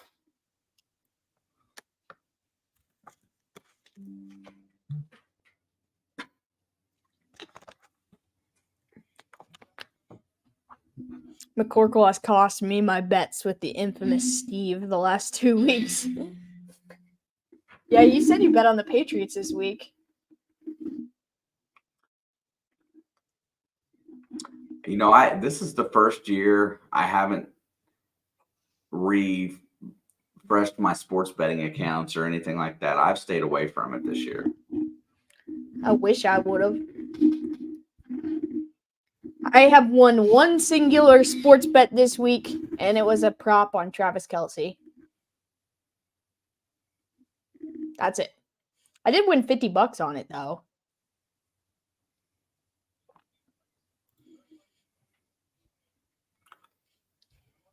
I did, Dave. B2. I picked the Patriots in that game as well. Nice, Nisa. I would have bought all of them if I could, but I just remember grabbing this one before it sold out because I was like, I need at least one. 2nd and 2. Herbert's in trouble. Going to get sacked. Ooh. Back at the 24. That's Micah Parsons. That dude is a stud. Now you got a big 3rd down, and they can't stop the clock anymore.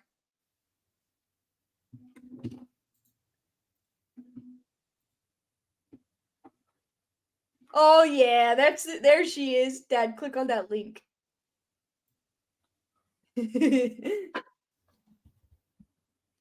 3rd down and 10. Herbert looking. He evades the pressure and is picked off. And that is going to be the football game.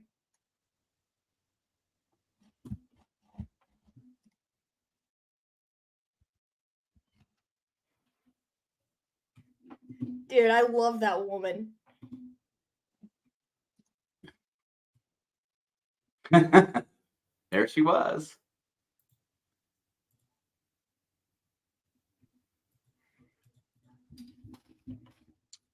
Hey, I got a question for you. Yeah.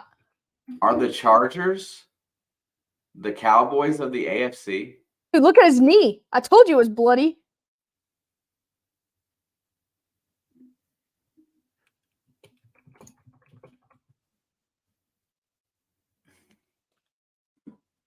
Alex, you ought to clip her. No, I just quoted it on Twitter and said, someone tell her to come on our show. We want to talk to her. Yeah, no, for real. And the knee of doom.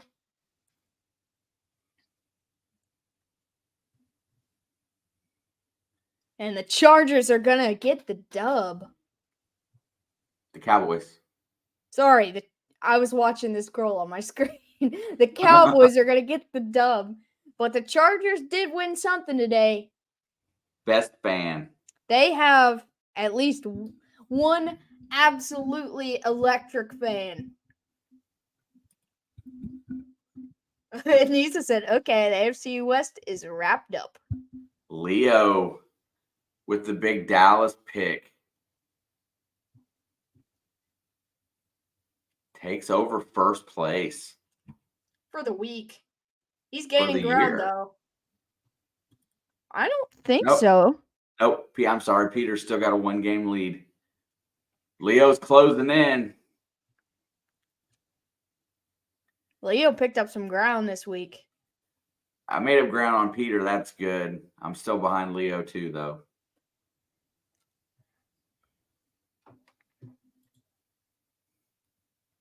Dude, I love this woman, man. I know. I keep watching that clip, man. I'm 2-4 in fantasy now. I'm like 0-6. 3-3. I'm on my way to 0-15 or whatever.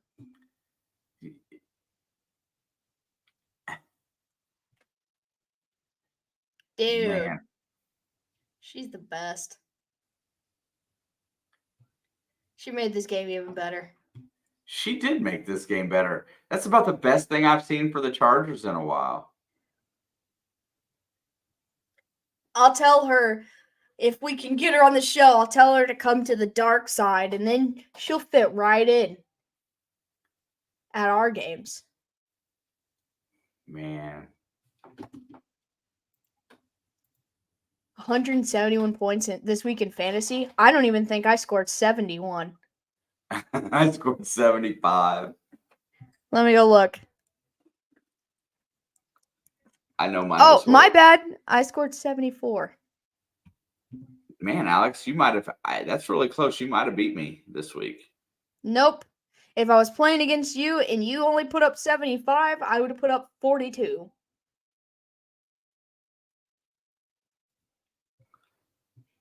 Shut up, Dak. He didn't throw any interceptions, though.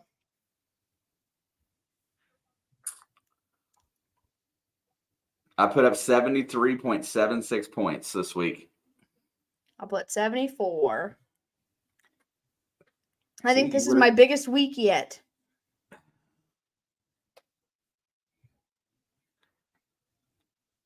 Yeah. Josh Allen got me a whole 13.8. So now we can say the Chargers, we'd be watching overtime right now if they'd have kicked that field goal earlier and not went for it on 4th down. Just like last night. That's weird. Work in the morning? I do not. I do. I go back to work Wednesday. Oh, man. I was really sad that Christian Watson was on bye because I would have much rather played him than Alan Lazard. Alan Lazard didn't do bad. 8 yards. Yeah, well, that could have been the equivalent to what Christian Watson got because his not the last game, the game before, one of them, didn't have much going on. Ugh.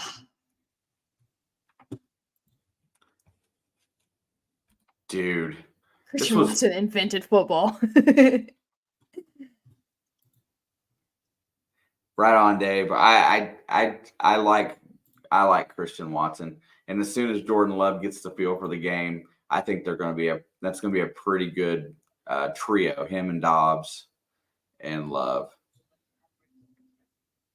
I love Dobbs. I like that Wicks kid also, and I like what's that? Jaden Reed. Yeah, I really like the whole receiving core for Green Bay. they definitely got pieces that they're going to be flexible. That's for sure. But it's up to LaFleur, right? Yeah, I guess. I don't know. I keep watching that clip over and over again. It makes me happy. I had to click off of it because I just kept watching it. She's pretty good, man. She is pretty good. This game wouldn't have been close as if it were not for special team plays. Yeah, you're right. Confidence in LaFleur is at an all-time low for me. I'm winning first time in fantasy 9-7. Scored 90 points. Yeah, you're right. I got to click off of it too. I would just sit and watch it forever. He had Hurts, Kyron Williams, one of the Robinsons, Thielen, Pittman, Travis Kelce, Drake London. Oh yeah, Tucker kicked 6 field goals, and then San Francisco D. That's not bad. She did all that and still lost. Ugh, at least she's gonna be viral. Yeah. She'll probably get free season tickets. I wasn't sure if it was Brian or Bijan. John. I knew it was one of them. Yep, Wan'Dale Robinson was from Kentucky. Oh yeah, I wasn't sure which Robinson either. Oh no, it was a running. He said it was a running back. That's why I wasn't sure if it was Bijan or Brian. I'm glad you didn't say B. Robinson because I would have been like, I have no idea which one it is still. She's the SoFi version of Taylor Swift. She's very, very, I don't know. Thielen, Etienne, and Tucker had huge games. Yeah, dude, kickers this week had big games. A lot of them.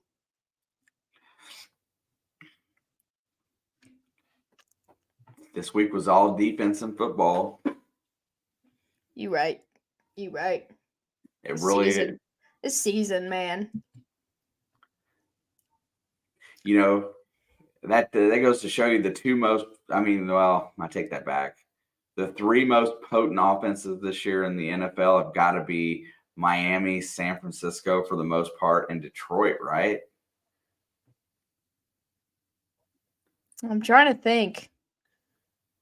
Buffalo, maybe? I mean, one game. Yeah, they've only had really one big game.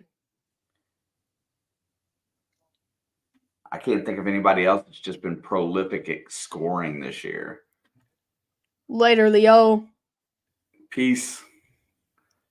He has to say Bills sometimes. I mean, you can make the same argument for the Chiefs sometimes. We put up like 41 on the Bears. Eagles haven't been great, though. Like, averaging 20 points a game isn't like Miami averaging 35 points a game. Yeah, you're looking at teams that are averaging 27, 26 and more, and there ain't very many this year. Yeah, it's not the Chiefs. You might be able to make I'm not sure. You might be able to make a case for Minnesota because it seems like they're getting beat there because they're giving up a ton of points. Yeah, but they're not scoring that many points either. Dave, I thought Seattle played a great game against Cincinnati, just couldn't get it done at the end. They tried to win. I think Cincinnati tried to lose for a minute there. I was like, this game, Seattle's going to win this game. But their defense has gotten better, and their offense is pretty solid. I put them, they're definitely in the top 10, I think, for me right now. They're definitely a playoff team for the NFC. Yeah, they came back together, but that last drive, I really thought they were going to give up points. Yeah, I mean, pressure on the quarterback's the only thing that saved Cincinnati yesterday. Yeah, I mean, the Cincinnati defense is very, very good. I'm very excited because our secondary is very young and they're kind of coming together. Cam Taylor-Britt's getting to be really good too. Yeah, dude's becoming a force. Chidobe was back yesterday. He wasn't 100%, but he played. That was nice to see. I'm pretty happy with Bengals are starting to get healthy. The Smash Brothers. Yes. I was going to ask you earlier, and I didn't know that it was an appropriate time or not to know, but do you have an answer for me? Is Baldur's Gate, could we play that together? I've not played it. I don't have Baldur's Gate 3. I didn't know if maybe we could co-op it because you were talking about playing a game. That would be something I'd be willing to play. If I ever can get my hands on it, but I don't know. It's $60 on Steam. Okay, well then maybe next year. I was gonna say because I know I got money in my Steam account, and I think is that like Diablo? It's similar to Diablo. Yeah, but the reason why I say that is because you go back to the early 2000s on PlayStation 2. Do you remember all the nights we played Baldur's Gate really late? Or Xbox, because I still have Baldur's Gate 2 on Xbox. Yeah, I'm not sure which system it was. We played it. I think we were playing it when Jack lived with us, and I think that was one of the games we played a lot. You say you think you play them too. You not know what games you played? Do I not know what games I play?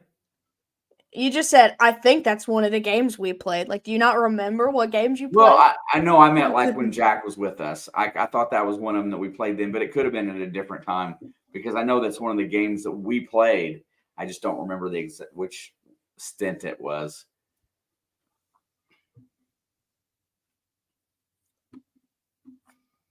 I play all kinds of games.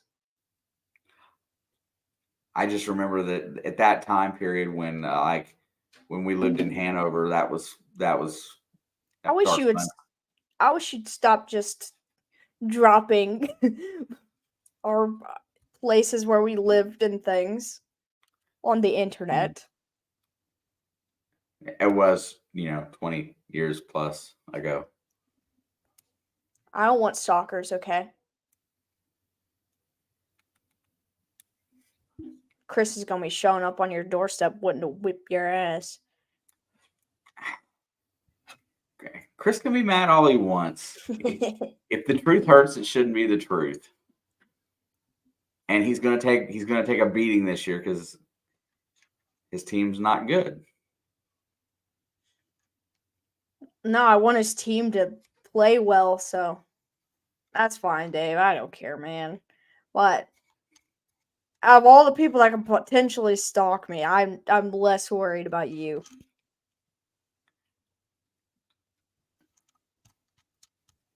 No, I want the Patriots to be at least semi good, so he'll stop crying about Tom Brady. See, that's a bigger shot than what I've taken. Well, I didn't take a shot. I just said I'm tired of hearing about Tom Brady. And every Patriots fan I know said, well, if we still had Tom, it'd be different. And I don't want to hear that. Tom wouldn't do well in that offense either. Not right now. I mean, you're not wrong. That's what I'm saying.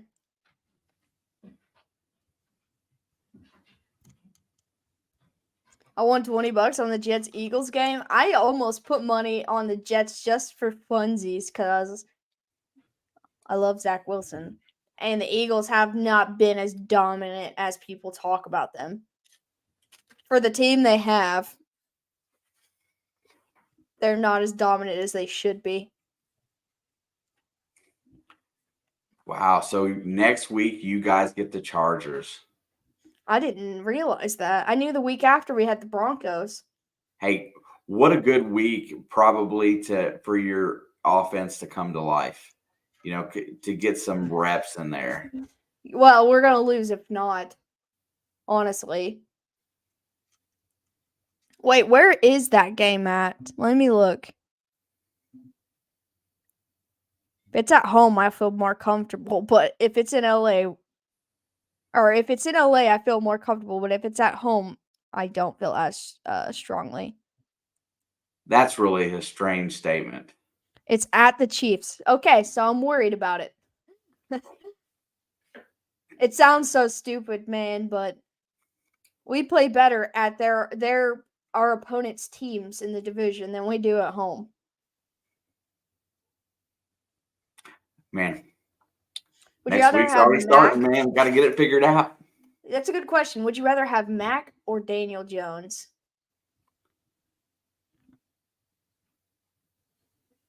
Daniel Jones. Yeah, Mac's a little cheaper. I'm going to go Mac. Define what you mean by cheaper. And he's still on a rookie contract. Daniel Jones making $40+ million a year. Oh, I thought we were just in general. If you're going with contract, I'll take Mac Jones because no, I'm going. He asked a simple question, but it's okay. If you signed one of those guys to your team today, which one would you rather have? That means it comes with whatever contract they're already on. So it doesn't. Then 10 times over, I would take Mac Jones. You already sold your soul for Danny Dimes. No, I'm not. I just thought we were just making a player comparison. No, we weren't. He said, which one would you rather have? We're not making a player comparison. It's if, just hypothetically, if your team had to sign one of those two dudes. Then it's Mac. No, you took the contract out of it. You took the contract out of it. We were going $40 million Daniel Jones and okay, well, $7 million Mac Jones. There's no difference in between when we first read the question and then when we did after. You just don't know how to read a question. No, you just asked me who I'd rather have. That's what the question was. As a player, I would take Daniel Jones. With contract included, I would take Mac Jones. Well, you can't have a player without their contract. So that's just something that you have to assume. We're assessing player quality. That's what that question says. No, it doesn't say. It doesn't say who do you think is better. That's assessing player quality. I just think you're trying to beat me with a stick for no good reason. Okay, chat. Who agrees? Who agrees with who? The question is, who would you rather have? It doesn't say which contract would you rather have. Yeah, but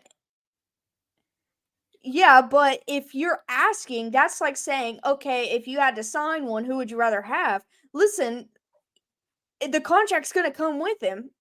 Dave went the same way. He said Mac is way cheaper. He went the same way I did. I'm not listening to him, Sam Chris. wasn't including contract.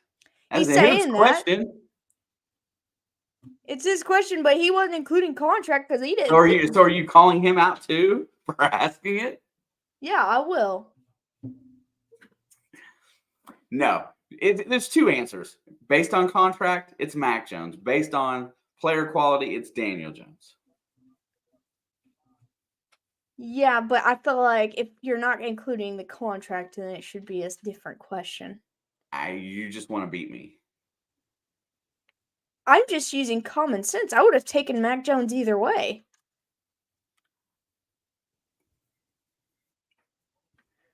Obviously, the offensive coordinators don't know what they're doing in New England.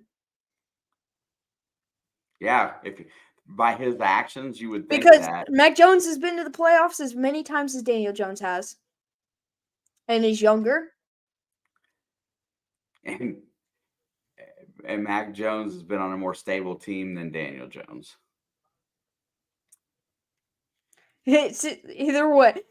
Sam said, what question should it be? I don't want Daniel Jones either way. Well, if you said on your fantasy team, I wouldn't want either. I'd start no quarterback. You'd have to take Daniel Jones on fantasy because he gets running yards. I'll take Mac either way. I mean, as a player on a rookie contract, and the other thing about Daniel Jones that I don't like is that he thought he was worth this big holdout that he did, and I trade them both for a backup kicker.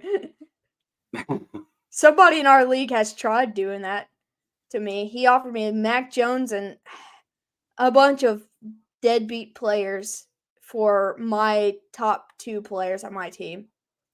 And I was like, you think I'm stupid, bro? Is that the Mud Dog guy? Please don't dox people, but yes. Oh. He's an idiot. Well, no, he's not an idiot. He's got a fantastic team. He just thinks that I'm an idiot. I'm just saying that because he proposes like 400 trades a year and I just keep turning them down. Yeah, Shelby has Bijan, and he wanted to draft Bijan so bad. He was willing to give up anything except for good players. He also has 6 quarterbacks on his roster. He's got Mac Jones, Sam Howell, Joe Burrow, I think Kirk Cousins. There's other ones too. I was offered 4 meh players for Joe Burrow. I mean, if it was only for like weeks 1 through 4, then maybe. But for the whole season, I wouldn't.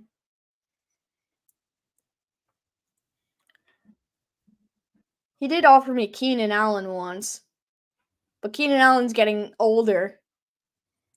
I'm not going to give you Keenan Allen. It was a Keenan Allen, Mac Jones, and Zeke Elliott for Jahmyr Gibbs and Sam Laporta. I'm like, you think I'm stupid, bro? You're building. You're in rebuild mode. I've been in rebuild mode since the beginning of time. I'm like the Bears. They said Kaepernick might come back and join the Jets. He just signed with a different football league. Kaepernick did. I don't know if it was CFL or if it was like the XFL. I don't know what it was.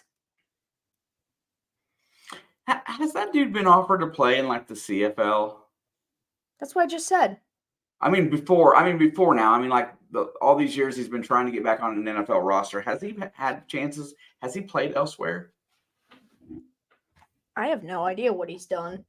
I mean, if you really wanted to be in the NFL, would you just kind of go back and grind it out through an XFL or a CFL? I would go straight to the XFL, man. Look, AJ McCarron got signed by the Bengals off the XFL. Kurt Benkert, PJ Walker, who played and won a game this week. He's from the XFL. they all got jobs because of it. Or maybe not Kurt, but I know he did play. That begs the question: is Kaepernick just one that just sits and wants to complain about not being in the NFL, or is he willing to earn his way back? I mean, he's working out and stuff, but he's just sitting at home complaining. See, I think he should be playing somewhere. Oh, Sam, I saw that last night.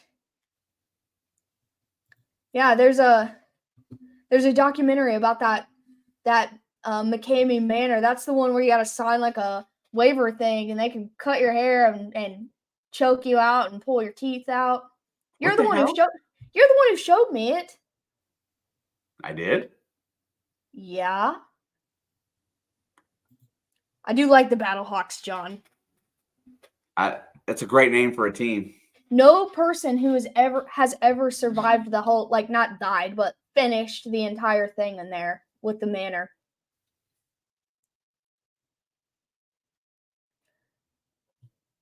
I think you get like a bunch of money or something if you can stay like 24 hours or something like that, but nobody's ever made it through the whole thing. I've never heard of it before. It wasn't me. It was you, I swear. I remember sitting in the dining room and you're like, bro, look at this. It's just a torture house. Yeah, pretty much. There's no way it was me. I swear. I have no idea what this is. You go to YouTube and watch some of it, or watch the documentary that just come out. Either one. It's crazy. I mean, it's not far from here, honestly. It's in Somerton, Tennessee. Well, they move often. Probably for legal reasons. Probably for legal reasons, yeah. I don't know what that is at all. Hershey got frozen fruits dipped in chocolate. They let you out if you can't finish it, but nobody's ever finished it. I mean, no, by not finishing it, everybody just gets sick of they get stressed out to the point they quit. I mean, what's. I mean, it's bad. Like, it's crazy. You know what? I don't even care. I'll just show like a short YouTube video on here so everybody can watch it together. YouTube will be fine. They're not going to shut us down for that.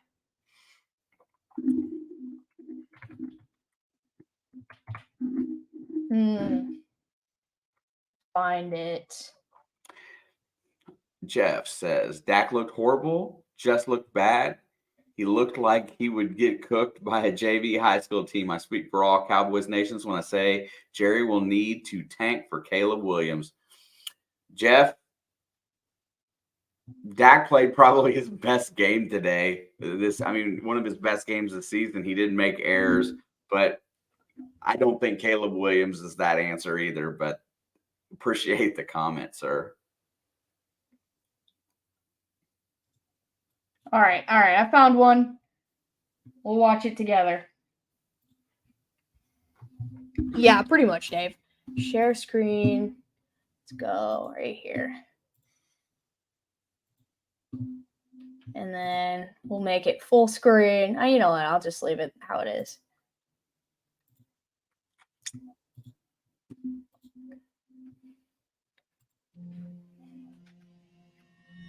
Dude, this stuff is actually pretty wild.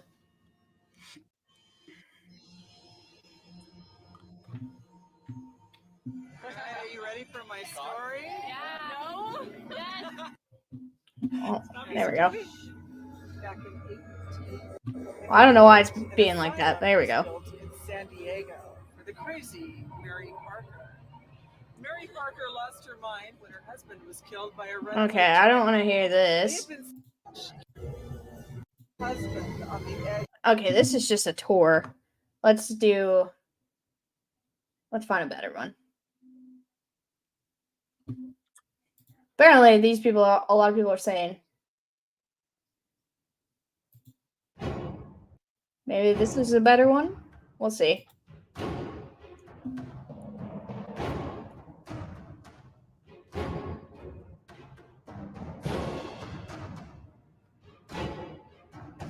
I don't know if this is an actual. Yeah, look at this.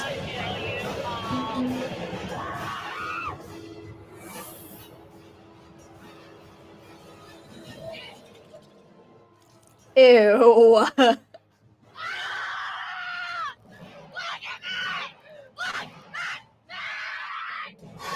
It's psychological torture. Dude, it gets worse. Like they like act like they're drowning people and stuff too. It's like it's like the military breaking you down. But it worse, man. Like at least in the military, at the end of it, there's some benefit, I guess. Dude. Look at that, his tooth's all chipped up.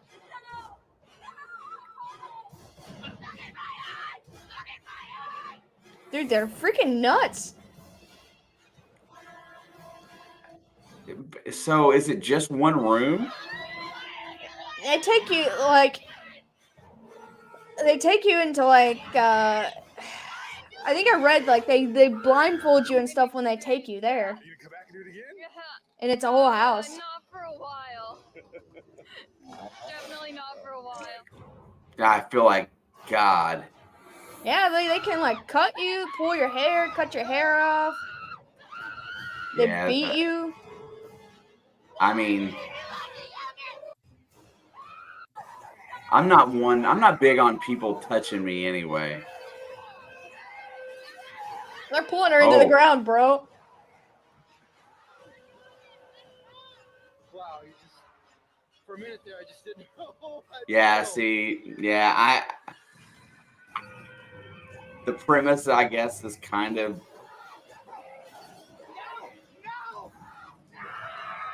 everybody in this video got daddy issues. There you go, Chris.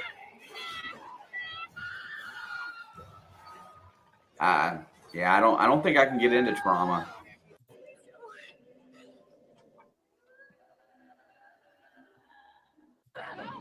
That's literally traumatic. Dude, I would be scarred for life probably. I'd have to go to therapy if I tried anything like this. You know, it goes back. I mean, you know, the whole thing of being afraid is one thing, but I don't think the fear part bothers me as much as the disgustingness of it and I feel like it's like a hostel or something. It would end up being real before the day was over. Completely off. Expect the unexpected. I don't know. The disgusting side of it, I don't think I can handle. It's kind of gross too, man.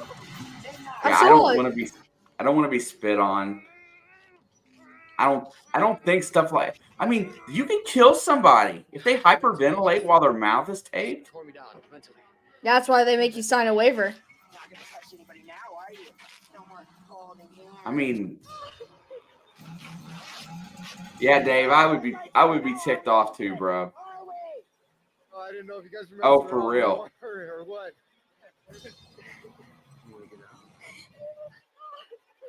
I think you were crying. I kind of think you were crying. I'm trying to I've seen worse videos. I've seen plenty enough.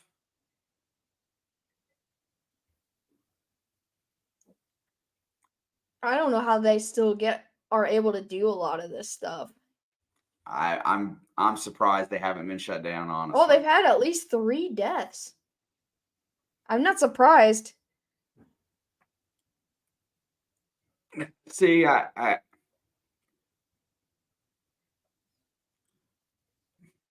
don't think it's not worth the psychological trauma.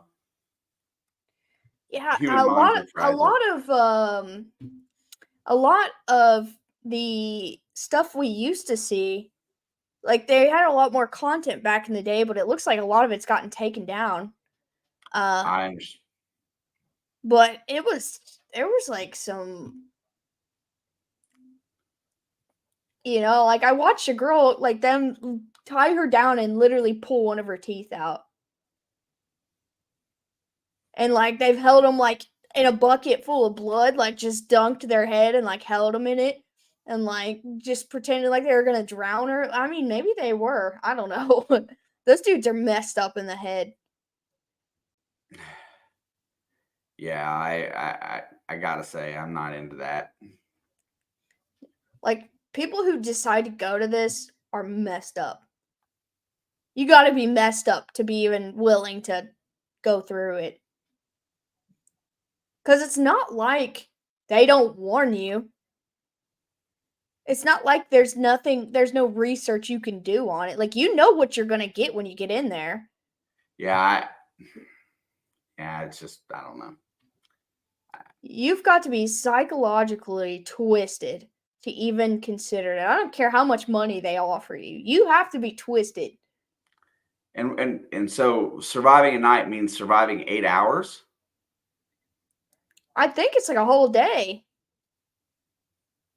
Yeah, because there you go. Once you start getting tired too, you know, you, things like patience and you can Yeah, have a mental he break. said it was pig blood, and then they took the guy outside and basically buried him alive. I'm telling you, like, they just did all kinds of this messed up stuff. There's like, you can find it where, like, there's recordings of like hours of like the same person going through it solo. Because I think they recorded a lot of it. No. No friggin' way. I'd rather someone just like actually just kill me or something instead of having to do it.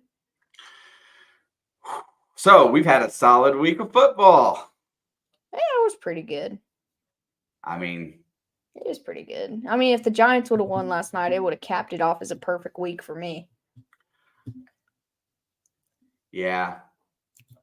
I was going to make the comment that AFC was completely dominant over the NFC this week, but that didn't quite happen. Dallas. Well, we can't act like the Cowboys look good tonight, right? Because the Chargers defense is bad. Well, They should have put 35 up on how this Chargers see, defense has been playing. and that's the thing. I feel like Dak played probably his best game today this year because he didn't turn the better. ball over. I mean, there's been plenty of games this year that he's not turned the ball over. He didn't play losing football today. No, I'll admit that. He didn't play losing football. I mean, and that's really all. I mean, they've got enough playmakers. They're good enough on defense that he just doesn't need to lose them games. So, I mean, if he just does what he did today, they can be, they can be a 12-5 team. I think so too. I don't like them, but I think they could. And that's the thing. He's not really there to win games. He's not there. I mean, I guess he's all caught up in that wants to be a superstar thing, but he's got the cast around him to where they can win. They can get a wild card pretty dang easy as long as he doesn't turn the ball over. We'll just say that. Yeah, I can agree with that. And that's, why try to be something more than what you have to be? I don't get it. Because beating the Chargers is a good win. I guess that depends on who you ask, but I think it's a good win. They're a playoff team. They've got a premier quarterback. They've got the Chargers were a playoff team. Okay, they're still considered a playoff team because they were in the playoffs last year. That's like the defending champions, the Super Bowl champion, until they lose in the playoffs or they're out of the playoff running for the next year. So, but anyway, they've got good pieces too. They've just got a shitty coach. I mean, if I had to bet if the Chargers were going to be a playoff team, I'd say they might be the last wild card. I'm undetermined of where I think they're going to fall. Because there's a lot of AFC teams like the Bengals, like the Jets, that are coming back from rough starts. Yeah, now they're all even. All these teams are evened up at about 3-3 now. The AFC's tight. Chargers are 2-3 right now. Oh yeah, they were. That you're right. So it's too early to determine. And ask me in about 4 weeks if I think the Chargers will be a playoff team, and then I think there's a reasonable time frame to be able to decide that. You know, you got to see, do the Bengals keep trending up? Do the Jets start winning more games? Do the Jaguars get things right? Is the AFC South going to become dominant or not? You know, like there's a couple teams in there that are sneaky good right now. Yeah, Houston's So playing the really well. AFC race is gonna, the last like 4 or 5 weeks of the year is gonna be real tight. Yeah, you're absolutely correct. I think you're right, Dave. I think they still take second in the division. Oh, for sure. I don't. Well, the Raiders are 3-3. How did that happen? Well, they could have won more games, and the Packers put a linebacker instead of a corner on Devontae Adams. You know, there's a couple things that could have won them and lost them more games. With 7 playoff teams, that usually means 2 from each division. Yeah, but what if the AFC South breaks the internet and sends 3 teams to the playoffs? Man, that'd be nuts. Like, it's still early enough that the only team in the AFC that we can probably rule out is the Broncos New England. and the Patriots. But they're like the Packers, man. I don't trust them to not just turn it around and not lose another game. Yeah, fair. But like, the Titans are the lowest besides the Patriots and Broncos, and they're 2-4 right now, and they still have a chance. Oh yeah. I mean, we're still in that super tight mode, and you know what? And all the teams at the top seem to play each other, so they're going to beat up on each other. It's man, you're probably going to have to go 10-7 to make the playoffs for sure. I mean, the Chiefs play every single AFC team that was in the playoffs last year except for the Ravens. Because we play the Jags, we play the Dolphins, we play the Bills, and we play the Bengals. I don't remember So we who don't else. have the Dolphins this year. Yeah, we don't have the Ravens because we don't have your division. We have the AFC East. Yeah, because you play Cincinnati out of our division because we both finished first in the division. Yeah, you guys need a. I'd be fine if you came in second this year in your division, so we can just play Baltimore or something next year. Yeah, it's getting to be a yearly thing. I don't like it because Yeah, we already have to play Buffalo every year. But you know what? Before Cincinnati, we had to play freaking Baltimore every year. That was back when Lamar was in his peak. Yeah, Cincinnati has Baltimore twice. They got Buffalo, Kansas City, and Jacksonville. Tennessee, if you want to count them as being close. Cleveland you got the AFC South this year. I personally wouldn't rather have the AFC South, but in terms of competition, I would rather play the AFC South than the AFC East. I mean, our next 3 games are San Fran, Buffalo, and Houston. That sucks. Right? Yeah, our next 3, we've got the Chargers, then the Broncos, and then the Dolphins in Germany. That Dolphins in Germany game is really going to be one I think is going to be problematic for the Chiefs. But then we go on a bye and then have to play the Eagles. Who knows where they'll be at that point? Yeah, do they rebound or slump? We'll see. It's just like they've been like Kansas City this year. They've been winning, just not winning convincingly. Yeah, but they've got the all-around one of the best rosters. What's up, JSP? We're almost done, bro, but thank you for stopping by tonight. Definitely appreciate it. Yeah, we have hit 4 hours tonight, which is the first time we've done that on a game stream in a hot minute. And Yeah, I need to go to bed. I am trying to decide if I want to play some games tonight or if I want to go to bed.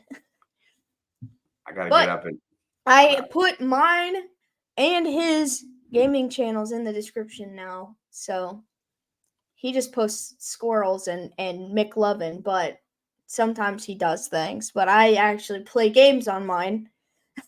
So if you want to check that out, either of them, link's been in the description officially. I'm probably gonna be playing games this weekend. I think I'm gonna get the Baldur's Gate and play it. You've been telling me you're gonna play games every day for like the last 3 months. I have been playing a little bit, just not very. I don't have that much time. But I want to play Baldur's Gate. You need to play some Fortnite. Yeah, I'm not real good at Fortnite. I know it's already been 4 hours, John. I can't believe it either. We usually cut this stream by 3 hours and 32 minutes. It's been 4:01. But that's because we've been talking about so many things outside of football that we've actually had something to talk about. Fun times. Also, squirrels. See, no, if you go to his gaming channel, which the link is in the description, the last 2 things he posted were squirrels and I think McLovin. I had to look at his account to get the link to put it in the description today.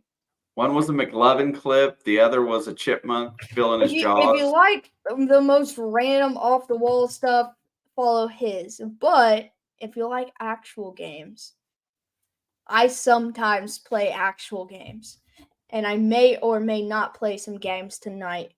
We might stream. That'd be awesome. The last day we played games, I didn't stream. I tried to record and I had some complications, but that's why we tried things.